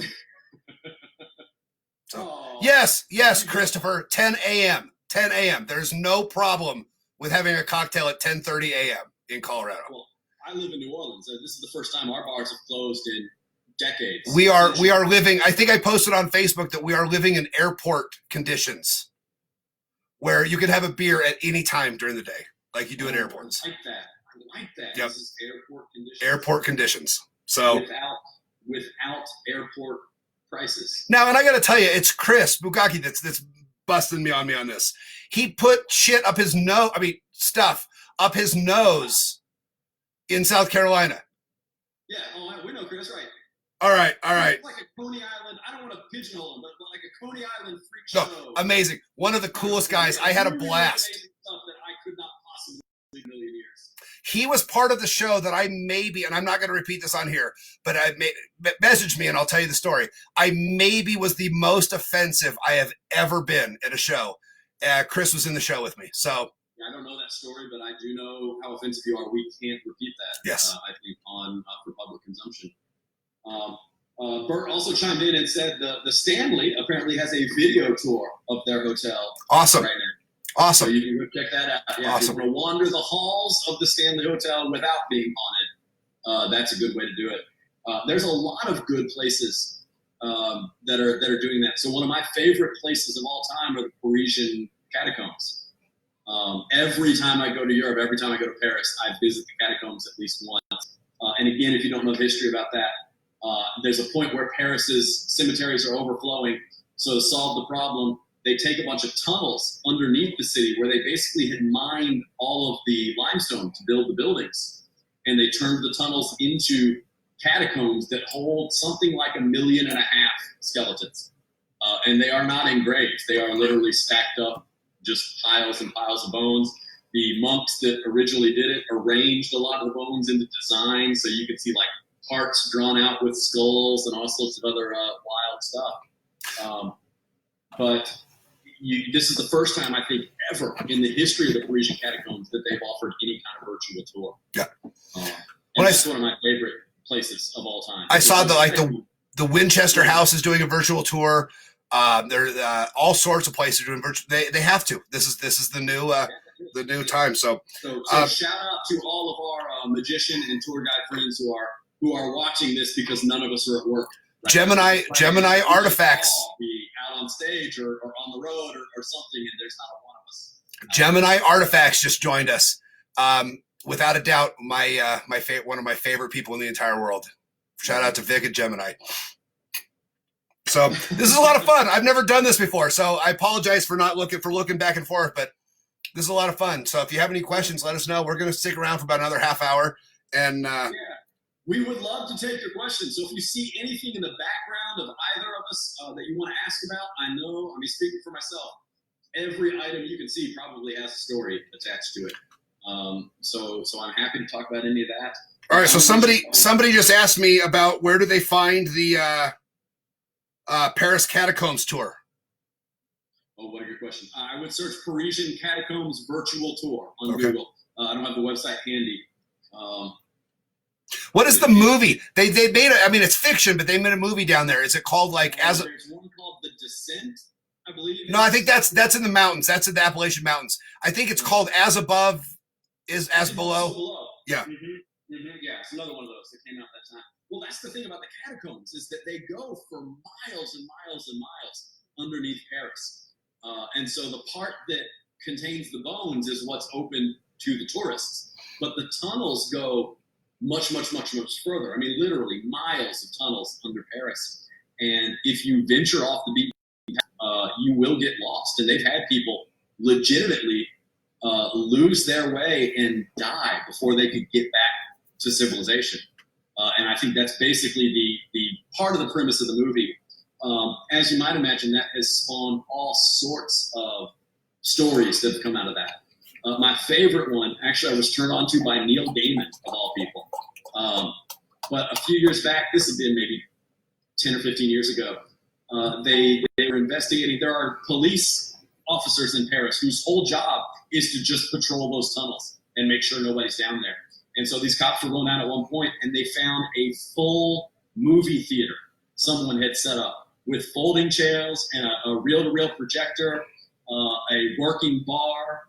They said that the movies that were there, and you would think they would be real sinister, but it was like Casablanca and something else, just kind of old-timey movies. Well, one of the things that tipped them off is as they went down this tunnel, they tripped a infrared sort of alarm system, and the alarm was only there to play the sound of barking dogs from a speaker. So the idea is you'd be going down this tunnel, like however many thousands of feet underground Paris, and all of a sudden there's these dogs barking from the room. And it was just there to kind of scare people away. So the police find it, and they investigate. They can't find anything about it. So they go back up topside. They go to the station. They write their police report. They decide 48 hours later they're going to come down and just clear all of it for evidence. And when they go back down 2 days later, it's all already gone. The projector, the chairs, the bar, it's all just vanished. And there's a note left behind that simply read, "Do not try to find us." So I don't want to hijack your story, but I've got a question from Curtis Stryker that says, "What were the tunnels used for?" I don't know. So they were originally they were there as they built Paris, as Paris expanded as a city. Because originally the original Paris sits on an island in the middle of the Seine River. And then as that city expanded from the island and they built more and more buildings, because they're sitting in a river valley, not unlike New Orleans, it wasn't as if you could just like go to the quarry and grab a bunch of stones and build your building. So they mined all of this underneath the city, and all those stones that were taken out of these tunnels literally build the city of Paris all around. And so then I want to say around the time of Napoleon, so we're talking, early 1800s is when they move all of these down to the catacombs, including some fairly famous people. Madame Pompadour, who was one of Louis XVI's mistresses, or Louis XIV's mistresses, and where we get the hairstyle. The Pompadour hairstyle comes from her. And so you would think some noble woman like that would have a legitimate grave, and instead, no, she's one of 1.5 million down in the catacombs. And they have no idea which ones are hers, etc. So I got two new questions. One is from our friend, the Big Icky. He says, what is the creepiest thing I own? The creepy factor, I think I probably would have to go with the hands. I've got a couple other human body parts, a skull and a shrunken head. What creeps me out the most, I mean, what of significance of something that I own that really has an effect on me is I'm a huge Percy Fawcett fan. I don't know if you know about Percy Fawcett. He had the movie The Lost Land of Z with Charlie Hunnam. He was the first man to map the Amazon. And I've got a watch. I've got a pocket watch that belonged to Percy Fawcett. And he forgot it when it was his personal watch. And when he left to go on his last voyage where he disappeared, he didn't take it. And I paid way more than it. I've actually entrusted a couple friends when if something were to happen to me, I were to pass away, I entrusted them to get rid of it because I don't want my wife to get rid of it for what I told her I paid for it. So I have a watch that belonged to Percy Fawcett, and that is probably to me the creepiest thing. He was a huge, I don't know if you know about Percy Fawcett. If you don't, call me and we'll talk about Percy Fawcett. He was Percy Fawcett, he's one of the explorers. I mean, he's about like the lost tribes of the Amazon. Oh, right. And he was a follower. His dad was a disciple of Madame Blavatsky, and he was a big tarot guy, and he was a big believer in the spirits. And so he would go to Ouija boards and he would go to those things. And he was a really big superstitious person about his good luck charms. And in his journals, he wrote about his watches. He would something of the only thing we own is our time. And so having a watch that belonged to Percy Fawcett is probably the biggest. I just got another question about what is the favorite piece you own. I think that might be the watch that Percy Fawcett had, or maybe the God Machine, and that's going to be a whole other episode. But I've got the God Machine right. Can we talk about that briefly? Right here. I'm familiar with this, but the viewers might not be. That machine underneath the crying boy painting, that is, we presume, one of John Murray Spears' God machines, right? Yeah, I believe 99.9% that this belonged to John Murray Spears. I've been, a lot of people have called about it. WGN out of Chicago called and wanted to do a piece on it. And I don't want to do it. John Murray Spears was a spiritualist in the 1830s, 1840s. He believed that he could create the new power motive. He believed he could build a mechanical Jesus, a mechanical Messiah. And by his own accords, he created 3 or 4 of them. Some of his followers say he created 8. The skeptics say he didn't create any. Well, I debuted this at we turned it on and we worked it at Cheyenne Comic-Con last year, and some pretty amazing things happened with this machine. So it works. It's functional. Sometimes that bell in the middle will ring, and sometimes it makes noises, and sometimes things work. The folks at Cheyenne Comic-Con, we had some paranormal experts that were there to kind of do tests on it, and it made some noise and it moved around a little bit. So, well, that's exactly what. So Spears is like. Curtis Stryker asked, "Have I worn my costume back there?" No, I'm too fat. It's the goal. It's the goal. No, but Spears is like, he's into orgone energy and etheric energy and things like that, right? These sort of alternate esoteric forms of energy that we don't really scientifically consider that they exist, but that they were trying to power machines off. And that's why I asked. I'm like, wait, so what's it running on? Does it have? So he calls it the new power motive. It's run on the power to the gods. I had a chance. I first heard about this on the podcast Lore with Aaron Mahnke. If you have not listened to Lore, you're missing out. He's an amazing storyteller. So I had a chance a couple of months ago to talk to Aaron Mahnke and show him pictures of my God machine, and he's blown away. He's blown away. So I've got one here. Let me get back to it. So Frank asks, what would you call the creepiest location in New Orleans other than the Lalaurie Mansion? And I'll be honest, I don't think the Lalaurie Mansion anymore is one of the creepiest locations. It's got so much attention on it now that I feel like it's not on my short list. But then you're going to ask me what is. Oh, well, I can tell you what I think is, and that's a place called Jazzland, which is out sort of in New Orleans East. And the story is that before Hurricane Katrina, we had a Six Flags amusement park. And so the locals, we just call it Jazzland, but it was a Six Flags something or other. And it shut down during Hurricane Katrina and then literally never recovered. And it is still there. So there is a full abandoned amusement park in New Orleans that has now been overgrown, and the coasters are falling apart and everything else. I think I, like just about every other New Orleanian I know, has snuck into it at one point or another. It is still private property. You're not supposed to be there. But it's, again, without a security to patrol an entire amusement park, what are they going to do? So lately, I know they filmed a few movies there. I went years and years ago, probably 2010. But it is creepy.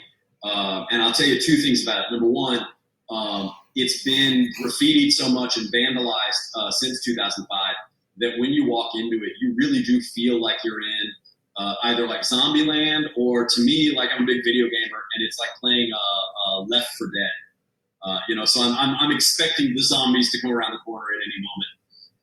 But the other really crazy thing about it to me is that we went in, again, it had been 5 years after Katrina.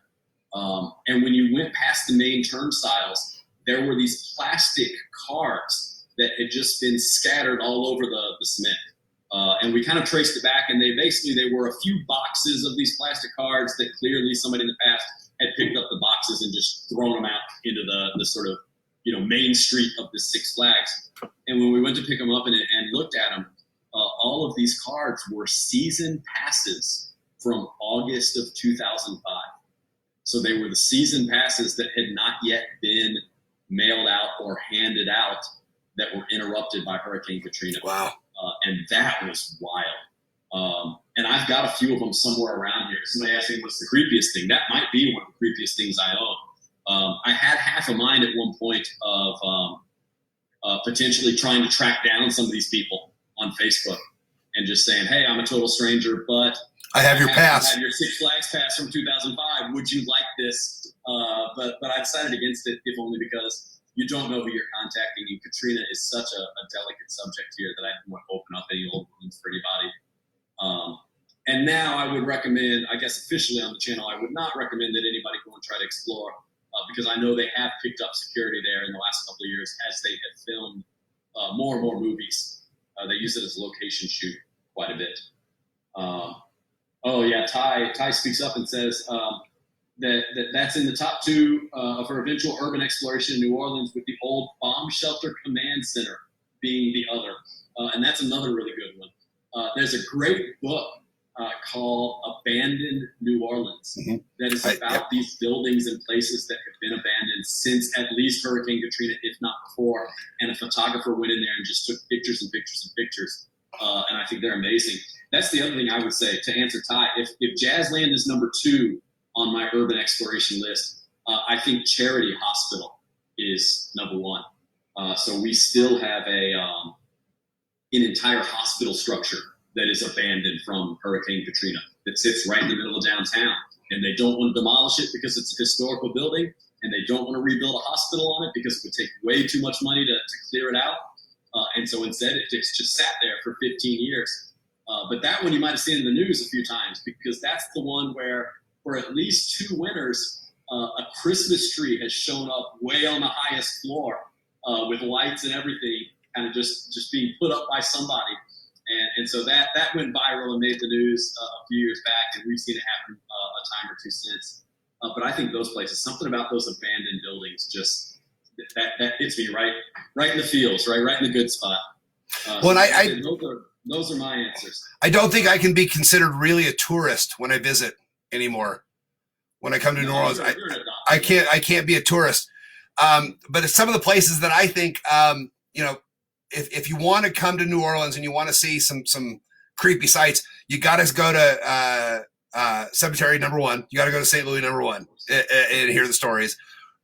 You've got to go. Is it Pirates Alley? Is that that's kind of a cool little place.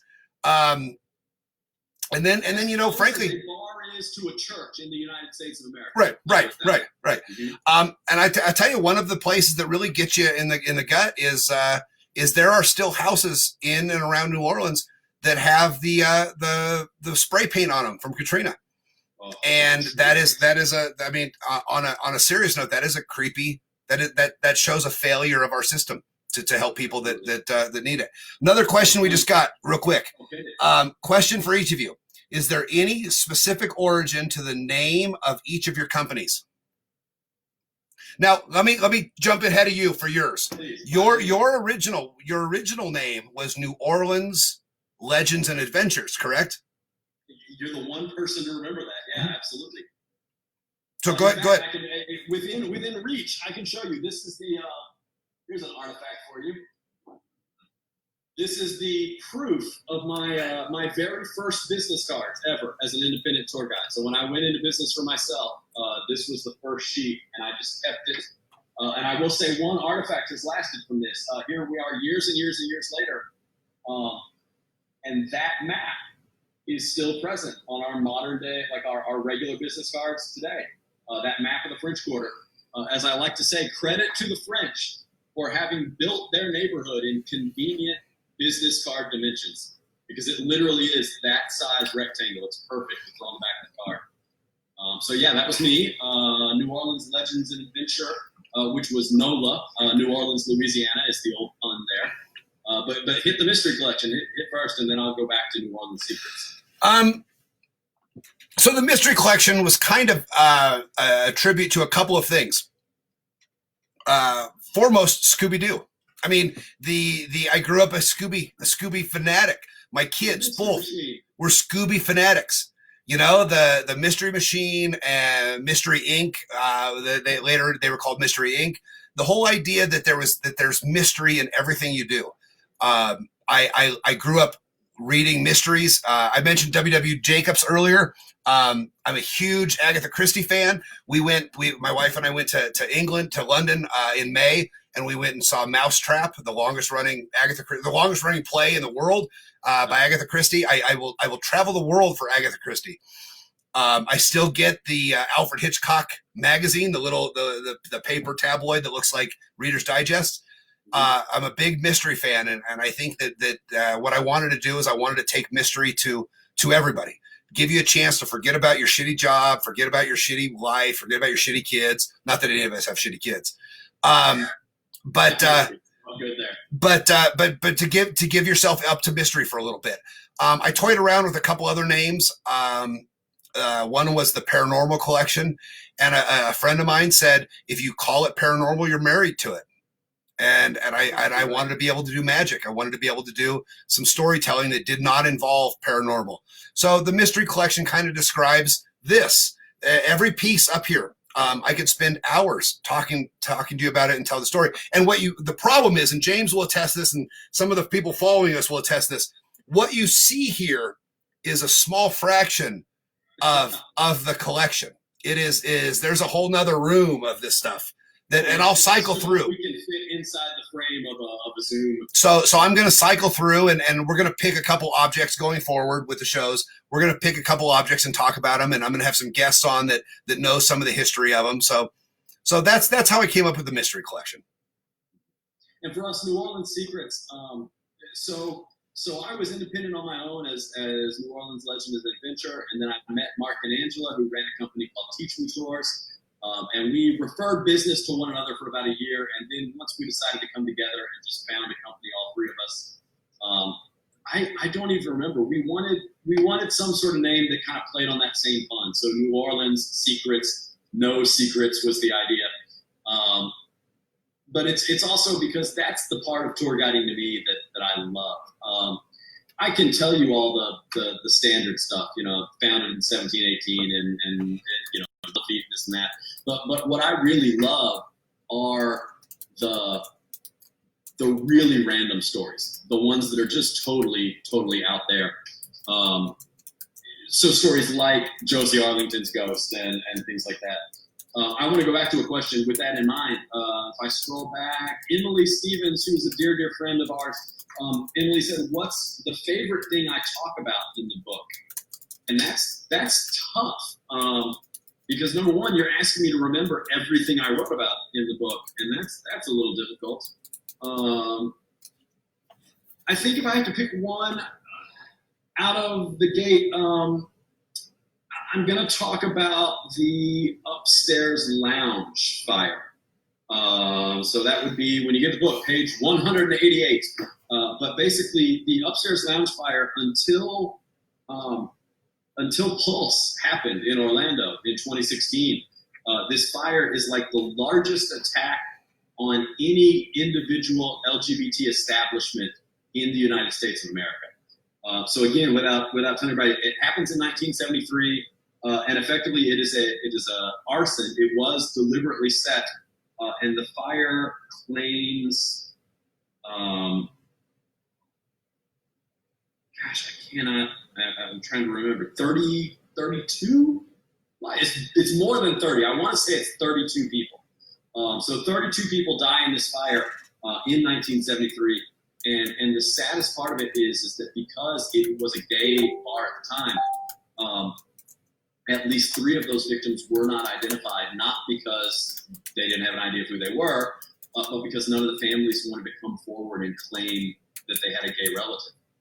And so now I know that in 2018, just a couple of years ago, we finally recognized and acknowledged one of those 3 unnamed people, but the other 2 are still nameless. And it's this huge story, both in New Orleans and when you talk about the history of gay rights and civil rights, that gets largely overlooked.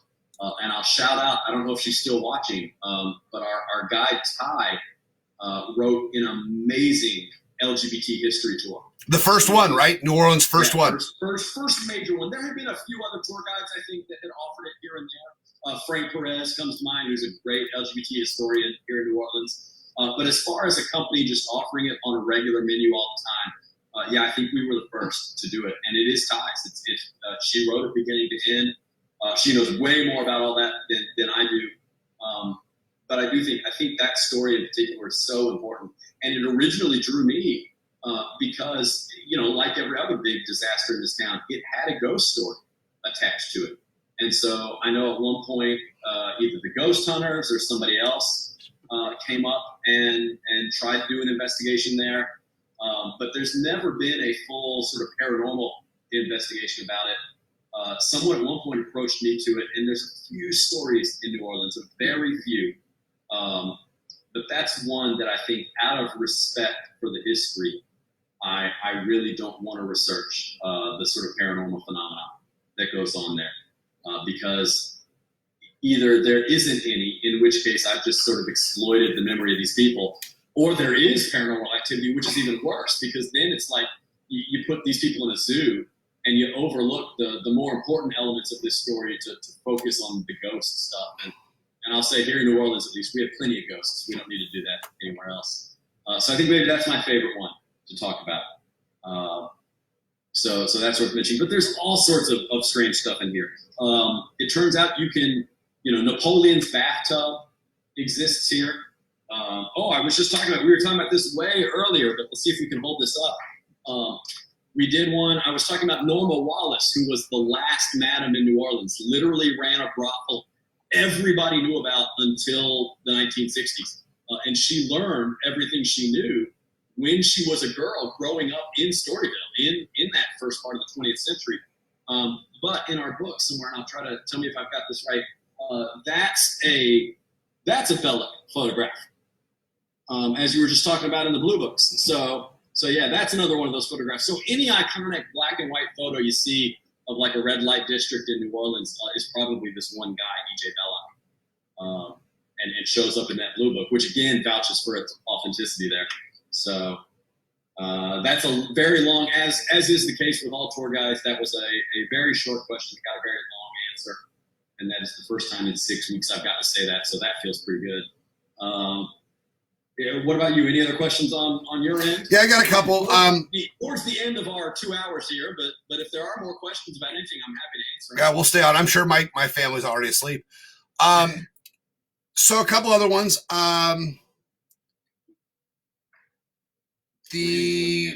What is the creepiest experience you've encountered? I was home alone one weekend. My wife and kids were visiting some family, and I'd stayed home to do some work. I'll preface this by there was alcohol and drugs involved. But I was working in the basement, and I was putting together some magic, and one of my spirit bells rang, and I couldn't find it. And I think I called you, and I know I called our buddy Vic, and I'm certain I called Zeke. For those people that don't know, a spirit bell, and I know I've got one of those within arm's reach, is something like this. It's just a little bell that they would put on tables during seances, so if the spirit wanted to give you an indication of their presence, they would ring the bell. And I pride myself on being a James Randi skeptic. I'm a hardline. You're the skeptic, and I'm the believer. I'm a hardline James Randi skeptic, and this bell rang, and it really bothered me a little bit. That it bothered me on a couple levels. It bothered me that it rang. Now also that day, what's funny about that day is I received this, the wrapping hand from my friend Calvin. And I had lunch with a dear friend, Bob Murch from the Talking Board Historical Society that day.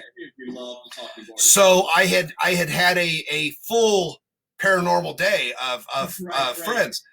But I heard the bell ring, and I passed it off to, okay, maybe it's this, maybe it's that.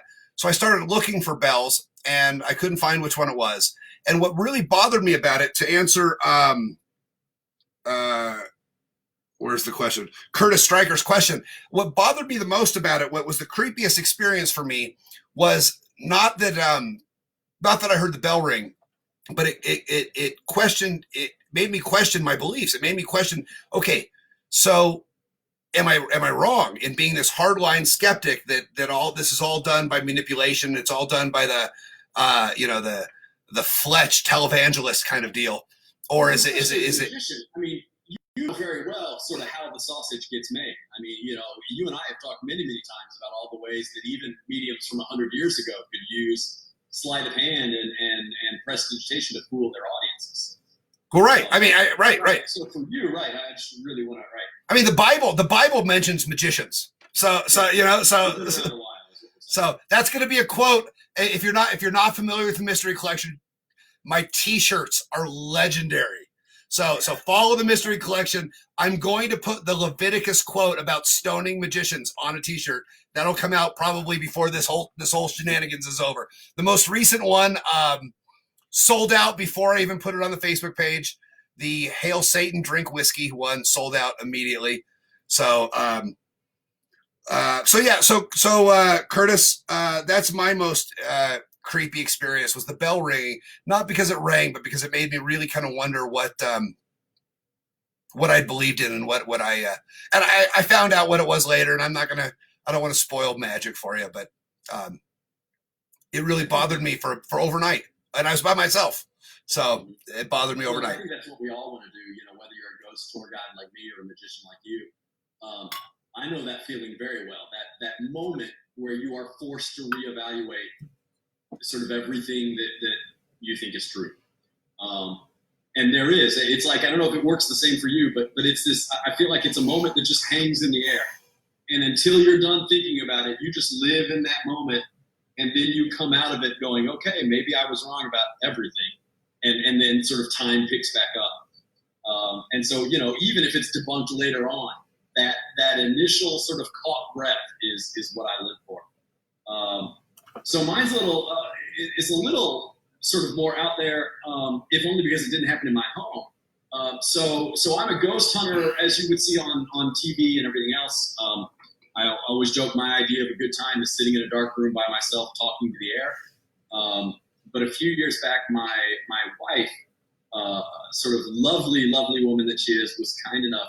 She secured us the ability to tour Waverly Sanatorium in Louisville, Kentucky. I remember your pictures. I remember that. If you're a ghost hunter, if you're anybody, Waverly is the holy grail. It's an old tuberculosis hospital. 10,000 people died there of tuberculosis. A really terrible history. It sits way up on this hill. If you watch Ghost Hunters or Ghost Adventures, you've seen it. But they do tours. They do, they let people go in and investigate. And my wife and I had an experience in what is literally called the death tunnel. So eventually there were so many people dying in this hospital of tuberculosis that they realized if they had the coroner pull right up to the building, it would literally demoralize everyone else that was still trying to recover from this illness, because that's how many people were dying. So they built what amounted to a mine shaft that goes from the morgue of this place through a hill, goes down about 500 feet, and then opens up to a service road. And so the coroner van would pull up to that entrance on the service road. They would put the bodies in this cart, send them down this chute for 500 feet, and then the coroner would pick them up on the bottom, load them into the van, and take them to funeral homes. And they estimate literally thousands of bodies were transported this way while this hospital was open. So we used a K2 meter. And again, if you're familiar with ghost hunting, you know very well what that looks like. It's a meter that measures electromagnetic frequencies. I might have one sitting around here somewhere. But the K2 meter went off like crazy, which means it was detecting some kind of energy. Oh, I'm wrong. I don't. So, normally in a normal building, I would say when a K2 meter goes off, 99% of the time, it's just picking up some kind of electrical anomaly. You're finding an ungrounded outlet or wires that are buzzing or something. This was in a building with the power cut off, 300 feet underground in a concrete tunnel. And not only was our K2 meter reacting, it was giving what we call intelligent responses. So it would light up for a little bit and then it would stop. And we would literally ask the air, okay, can you do that again? And as soon as we would ask, it would light back up. I do have videos of this. We took videos. It was just me and my wife in the tunnel at the time. So at least we had each of us have a corroborating witness. But the videos are probably, 10, 20 minutes long. I might try to post one in the comments just so you can take a look at it. They're really, I think, quite boring to anybody that wasn't there, because it's a lot of darkness, and then every once in a while you see these lights go off.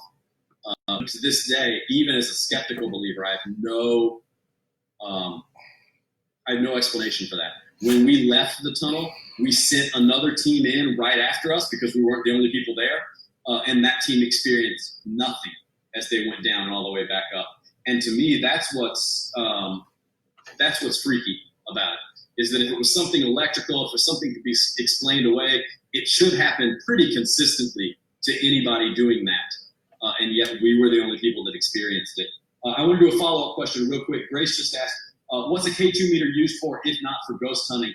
I think originally it's designed as an electrician's tool. So it is designed to pick up devices that are putting out a lot of electromagnetic energy, maybe when they shouldn't be. So if you have a wire that isn't grounded, for instance, it'll put out energy and a K2 meter will pick that up. But what's interesting as a ghost hunter is they've done psychological studies, and it turns out if you are, as a human being, sitting in a high level of electromagnetic field, so if you were in a room where everything was ungrounded, and even though you can't see it, there's all this invisible energy bouncing around, we react to that as human beings. And it's strange that it manifests as feelings of paranoia, feelings of being watched, sometimes auditory and visual hallucinations. So when you're a ghost hunter like me, the first thing we do is seek to debunk it. So if you tell me there's one room in your house that you don't feel comfortable in, and I come in with my K2 meter and search the room and find out that there's an outlet that's giving off a whole bunch of this electromagnetic energy, what I'll tell you the first thing to do is, fix your electrical system and then tell me if that room still feels uncomfortable. And I would say 90% of the time that solves the problem. And so I think that's what it was originally used for, that electricians use it, and then we kind of hopped onto it as ghost hunters. And again, that's a very short, truncated version of that. But it's the same sort of paradigm challenging thing you're talking about, because normally I can explain away even the phenomena I experience myself. And this is one that, even with all my expertise, I have absolutely no explanation for whatsoever. I got to interrupt real quick. Please, by all means, that's it. Go ahead. We had mentioned earlier that we have a lot of awesome friends. On I don't know if this is real, if this is the real person or not. It just said Todd McFarlane is watching. Now, I don't get giddy about a lot of people, but if you are really the Todd McFarlane and you are watching, this might be one of this might be one of the highlights of my day. I'm friends with the guy on Facebook. I doubt he really does it. It's really his, but I send him invitations to like the Mystery Collection all the time, and it just came up on my phone that Todd McFarlane is watching. So I'm a big fan. Big fan. I know this will come as a huge surprise to everybody, but it turns out I am a giant geek. And I will say that I love the Spawn comics as much as anybody else, but McFarlane eventually they released a line of toys of like dragons and these cool sculpts and things like that. And I'm as much of a fan of that as I am of any of the comic work. So again, Mr. McFarlane, if that really is you on the other end of the live, cheers to you. Thank you for everything you've contributed to sort of our imaginations. That's pretty wild. I love that we have like 6 people that are watching us that are more famous than we are. Why are you guys not doing your own live stream? Where are you? I could be watching you instead of working right now. So with that in mind, let's take a few more questions, and then I think it's been 2 hours. We can call it. I have one that I really want to answer, and I'd be really interested in hearing your answer, Paul. Dan DeStefan asks, are there any places in North America so creepy as to be off limits to you? So is there any place you won't go?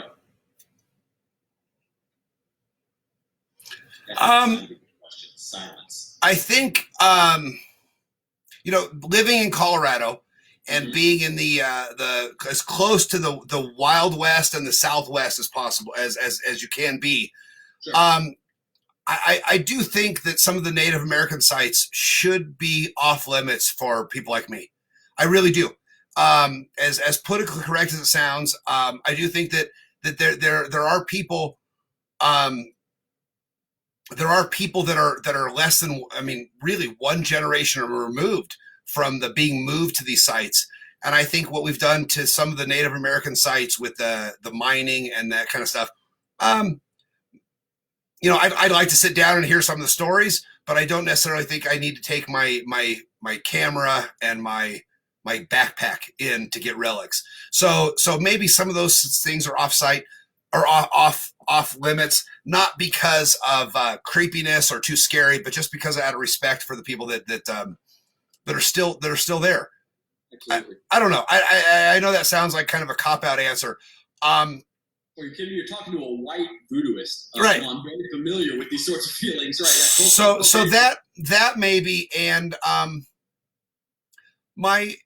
think what we're going through now, we've got. I saw an article the other day that said this week it's going to be a friend of a friend that dies, and next week it's going to be a friend. Yeah. And I think that maybe there's some things that that as much as we like the whole idea of I'm obsessed with the idea of talking to the dead. I'm obsessed with the idea that people believe they can talk to the dead. It started after the Civil War. The whole idea in North America started after the Civil War when people wanted to contact their 18-year-old, 16-year-old, 15-year-old kids that were killed in the Civil War. I think there's going to be a lot of opportunists that come out in the next couple of years that talk to some of these people that died of what's the problem that we're facing now. And I think that maybe that's off limits to me. To me, it's off limits. I've been asked to do shows. As a performer, absolutely. Well, even as a guide, there are stories in New Orleans that we, at least in our company, we don't tell because they are too soon. I think I'll mention this, and I won't explain it. If you don't know it, you can Google it. But the sort of whole Hard Rock Hotel disaster that happened. Absolutely. And already in the tour guide community, I have seen some people, and thankfully none of ours, but I have seen some people talk about, well, when's that going to get put on the ghost tours? And my answer was like, well, not in my lifetime. That's way too soon. It's so disrespectful. So I think that's part of it. I think respect definitely goes a long way. I'll answer the same question, and it's funny because it's a similar answer, but for very, very different reasons. That's way too soon. It's so disrespectful. Every place in North America that is associated with skinwalkers, I am terrified of. It's an old Navajo myth. If you're not familiar with skinwalkers, they are effectively sort of medicine men that have gone rogue, have kind of turned to the dark side, and are shapeshifters, can switch, literally shift their skin between human and typically it's coyote or wolf. And there's a pretty notable place called the Skinwalker Ranch that's sort of out there, and it's got a lot of things that are associated with UFO phenomena and other things. But for whatever reason, the myth, very specifically of the Skinwalker, just terrifies me. So I'm cool with ghosts, I'm cool with vampires and all sorts of other spooky stuff. Skinwalkers and Wendigos, I think, are off limits to me. Y'all can have them. I don't want to be anywhere near them. Those are the scary ones. So that's me.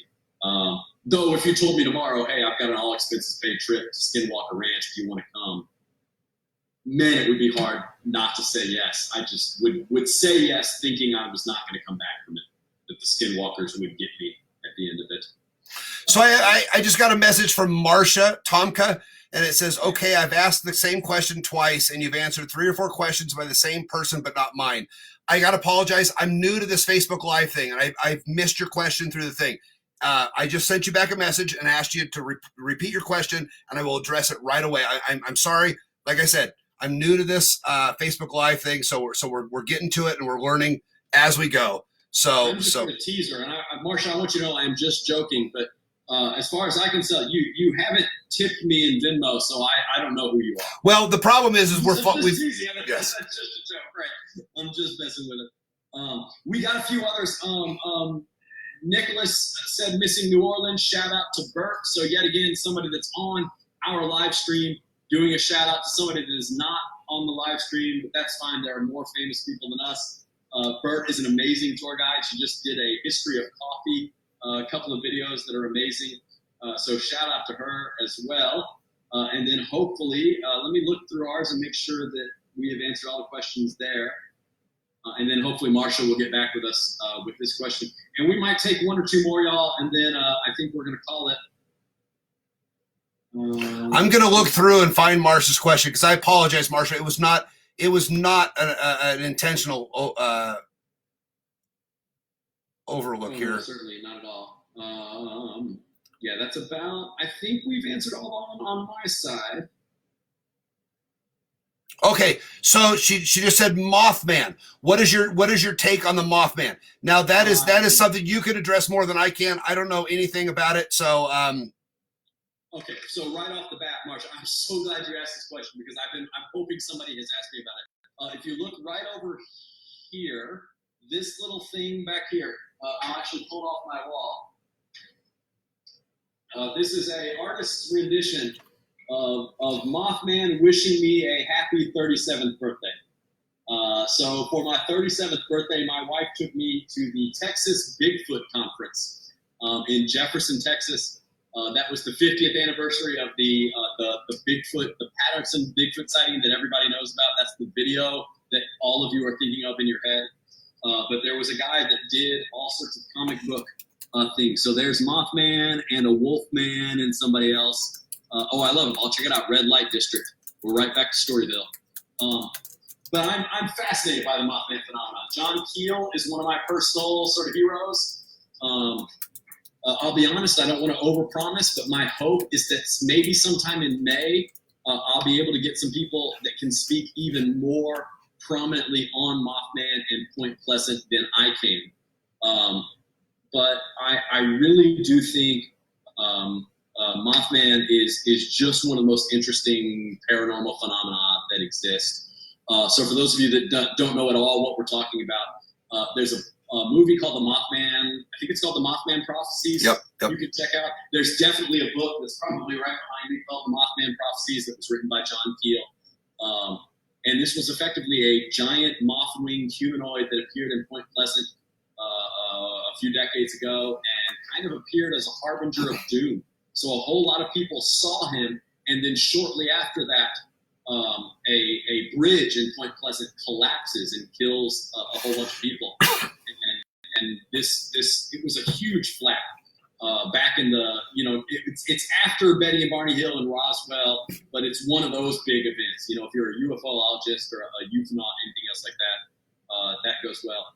There's a great series that I can recommend right now called Hellier, Hellier, that is at least tangentially related to the Mothman sightings. It gets into that. And certainly I'll recommend that to anybody that wants a cool thing to binge watch. I know it's available on Amazon Prime right now. I'm happy to vouch for Greg and Dana Newkirk, their creators. So go check out Hellier. That's a good one. But as far as the take, absolutely. I think that was a real phenomenon. I can't explain it. I don't know what happened. And John Keel, for those of y'all who don't know, that's the guy that coined the term really Men in Black.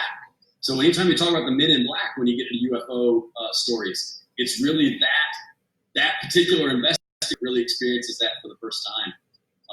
So yeah, I mean, I could do a whole other, and we may do a whole other Freaky Friday on particularly the Mothman story and its surrounding phenomena, and that sort of wish list item for mine.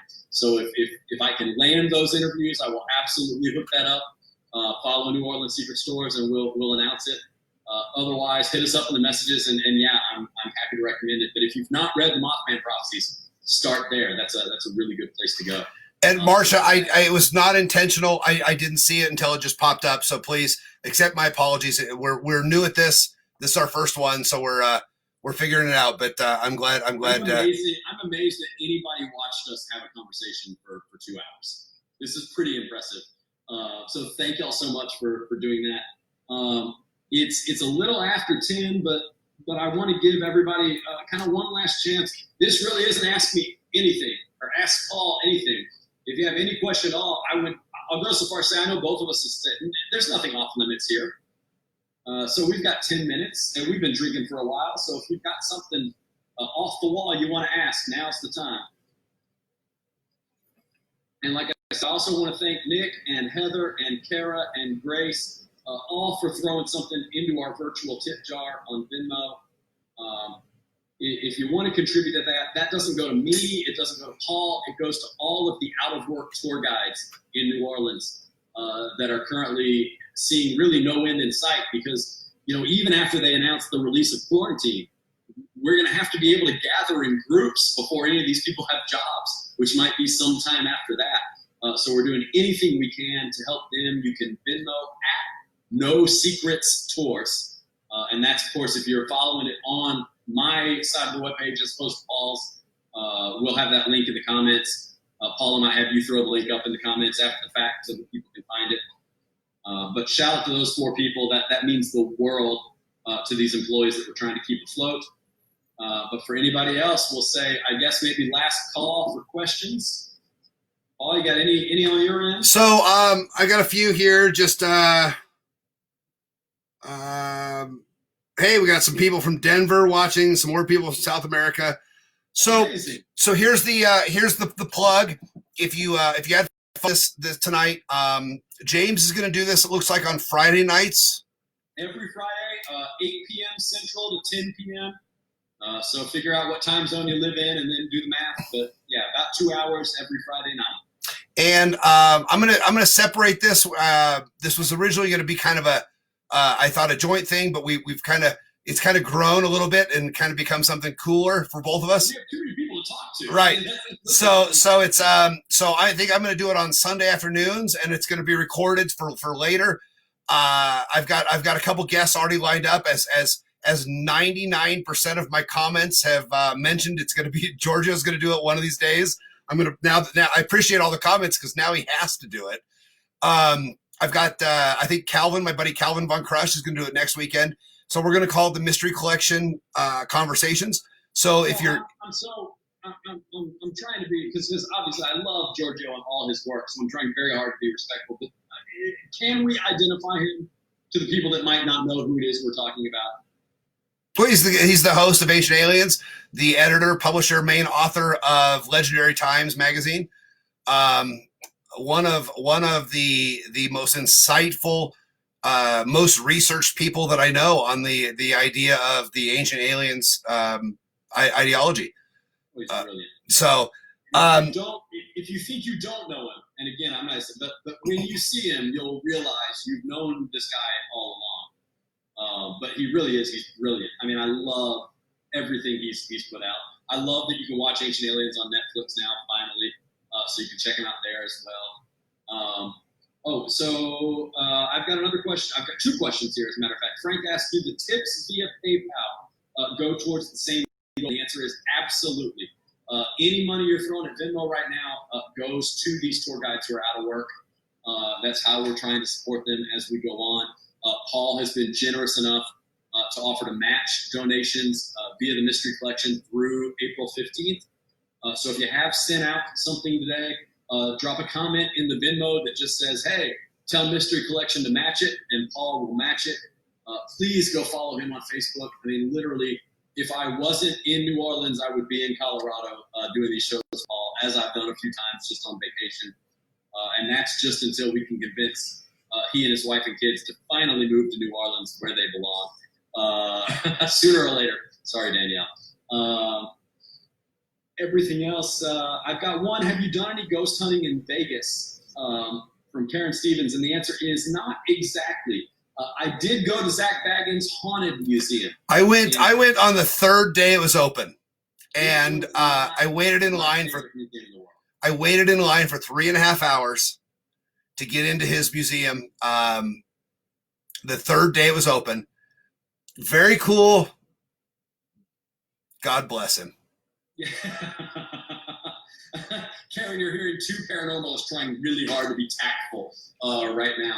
I will say the Haunted Museum in Vegas, my favorite part of it were the historic artifacts he had from different serial killers, different celebrities, like the Ed Gein stuff, and he had some stuff from Michael Jackson. That sort of stuff really interests me. As much as I love paranormal artifacts, it's funny, a lot of the paranormal stuff I saw, I wasn't hugely impressed with. I'm going to go on camera, on record, as saying I was last in line to look at the Dybbuk box, which is his big paranormal artifact. They tell you, don't get too close, don't provoke it. And I'm just going to say I provoked the hell out of it. I waited till everybody else was on their way out the door, and then I leaned right up to that box, and I was like, listen here, you mother. I want you to haunt me. I was trying to get any reaction out of it at all, and didn't.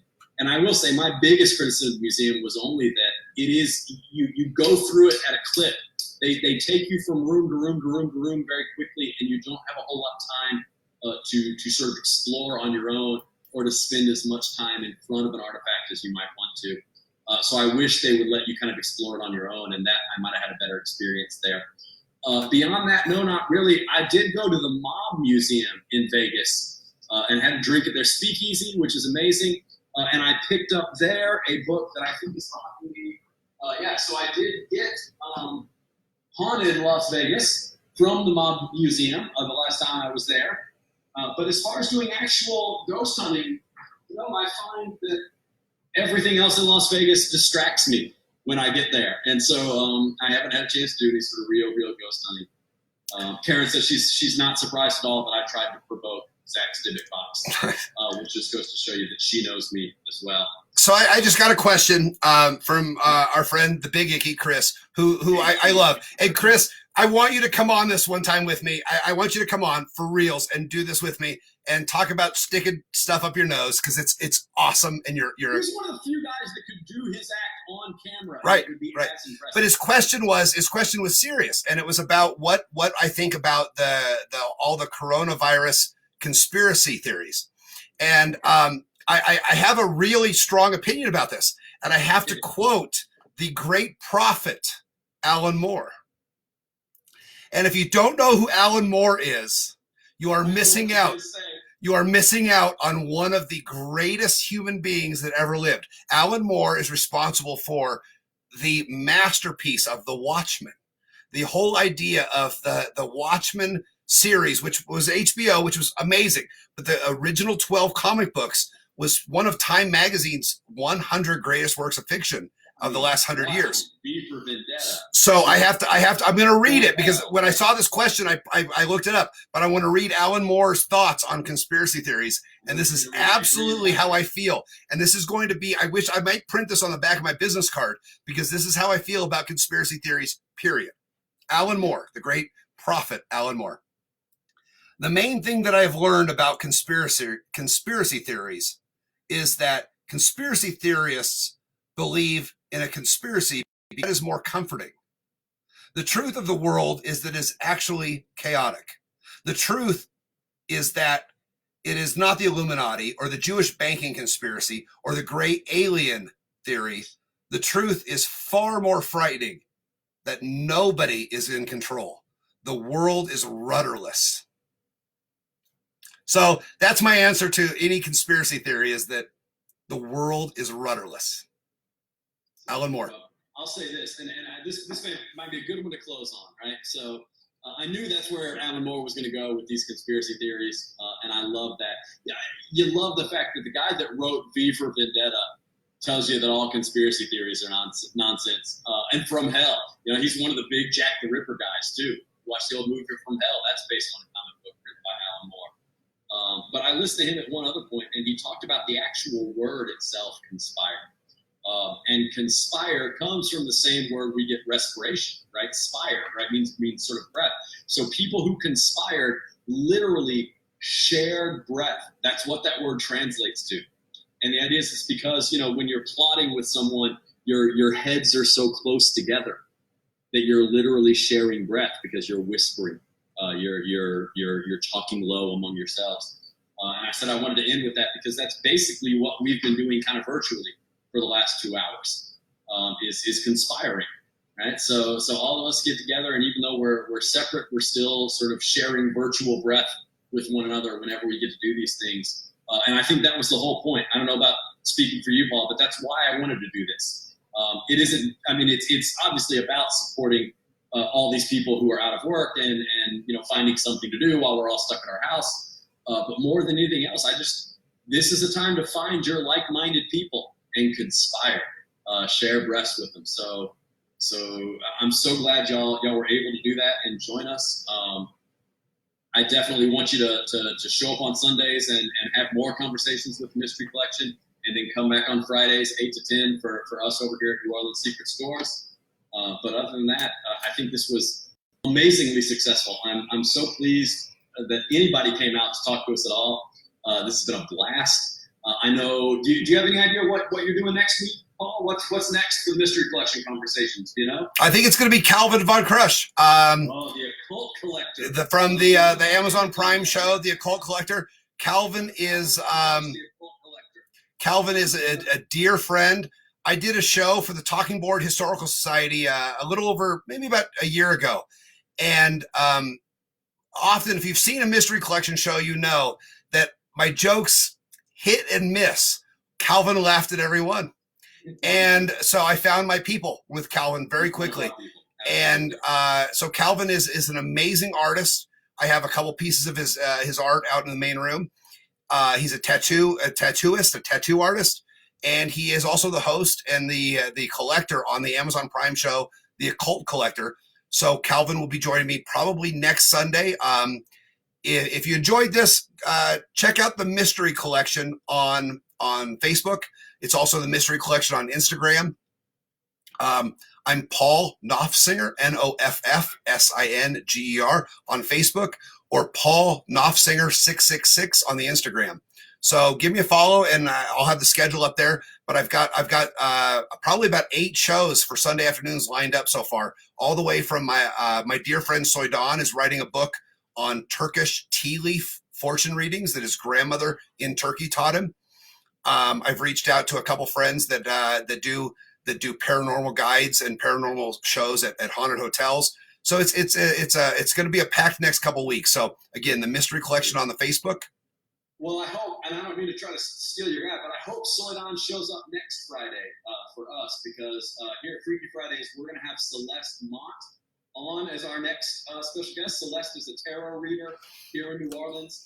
And in fact, again, another person we're trying to support had just moved into our brand new totally constructed tarot reading room in our box office.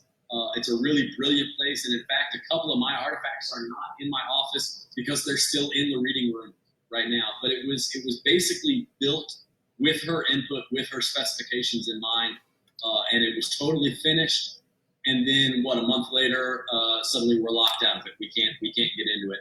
So we're going to talk a lot about sort of different types of divination, different types of reading, and especially how one gets a remote reading in these times of isolation, in these times of quarantine. So that'll be next Friday. I think if my math is right, that's going to be April 17th, 8 to 10. But of course, follow New Orleans Secret Stores on Facebook. No Secret Stores on Venmo, no Secret Stores on Instagram, basically everywhere you like. This video will be on our Facebook page and our YouTube, I would imagine, forever and ever, as I would imagine it's going to stay on the Mystery Collections page. But other than that, y'all, thank you so much. This is something Paul and I do all the time, but to be able to do it with all of you was a real treat. And if you ever want us to get back together and do this, I can speak for myself, but certainly anytime. We'll tackle topics. We'll talk about specific things. We'll tip some secrets every once in a while if you're really, really nice to us. And I'll motherfuck Chris Angel as much as you want me to. Oh, yeah. If you want to know how he does stuff, I'll tell you. I'm trying to be nice because we're putting this on the company page, but if I'm ever just a guest on your show, Paul, I know. F-bombs, and I'll tell you what I really think of Zach Baggins and everybody. I kept it in till the end, James. Most of the people are gone by now, and I know that this is. I got 13 on my end, so yeah. I got a lot more than that. They expect this kind of stuff from me, so I kept it respectable for your company until the end. I mean, your professional company. Well, at least Heather's kids are probably watching, so there's a few kids that probably. Well, and I don't know if Marsh is still around, but I apparently pissed her off earlier by not answering her question, so I'm sorry. I hope she got her answer. If you have, no, she just said it's good. So thank you. So before we cut off, if you have any questions that we didn't answer, hit me up by private message. This is my job. I am the luckiest kid in the world that I get to travel around the country telling jokes and doing magic tricks and collecting stuff like this. So this is what I do. And I love it. I am lucky. So hit me up with any questions or any more further discussions. Thank you everybody for participating. I had friends on here tonight that I didn't think I'd expect to hear from. So I really appreciate it, guys. You have absolutely, and I close every show with this line, and as silly as it sounds, it is absolutely true. All of the people that logged on tonight and all the people that have participated in this, you have absolutely made a little boy's dream come true. There's nothing more I wanted to do since I was a little kid than be able to be a professional magician and tell jokes for a living. I grew up a fan of Bill Hicks and David Copperfield, and this is a combination of the both. And I would not be able to do this without the hundreds of people. I mean, literally, I have 137 comments on my Facebook page tonight. I have 250 likes or reactions. So you guys have absolutely made a little boy's dream come true that I get to do this as my job. So I owe this. Thank you so much. This is really a big deal to me. So thank you very much. Way to steal all my thunder. So everything that man just said. To all of you, thank you. It's so hard. I didn't think it would be this hard. I love hanging out at my house when I'm working. Like I'm that guy. I go out and do tours and then I just go home. But without those tours, without everything, it's weird to be a performer without an audience for months. And so even this, I mean, speaking into this little tiny laptop camera, I have felt more connected, I think, tonight than I have since this whole quarantine started. So thank you so much for everybody that logged in, everybody that showed up. I hope you enjoyed it.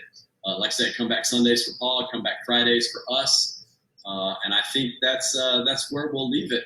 All right. So thanks for everybody showing up. And if you need anything, you know how to find us. You can reach us via Facebook, via Instagram, via email. We're happy to answer any more questions that you think of 20 minutes from now. But otherwise, y'all stay safe, stay healthy. For the love of God, please stay home this weekend. I know it's a big decision to go out, but as a student of history, as a guy that looked into the Spanish flu in 1718, or excuse me, 1718, in 1918, pretty intensely. Please stay home, and we'll see you again next week. And until then, thanks y'all so much. Paul, I love you. You're my brother from another mother. And we'll see each other sooner as opposed to later, right? I'll be on Facebook for about the next hour. If you have any questions, send me a private message. I seriously, I am the luckiest kid in the world. I've got the most amazing friends, and I've got the most amazing people out in the world that support the silliness and the madness that I do. So cheers to all of you. We'll see you down the road. Same. Thanks. It's been astonishing, y'all. Thanks. Take care. Cheers.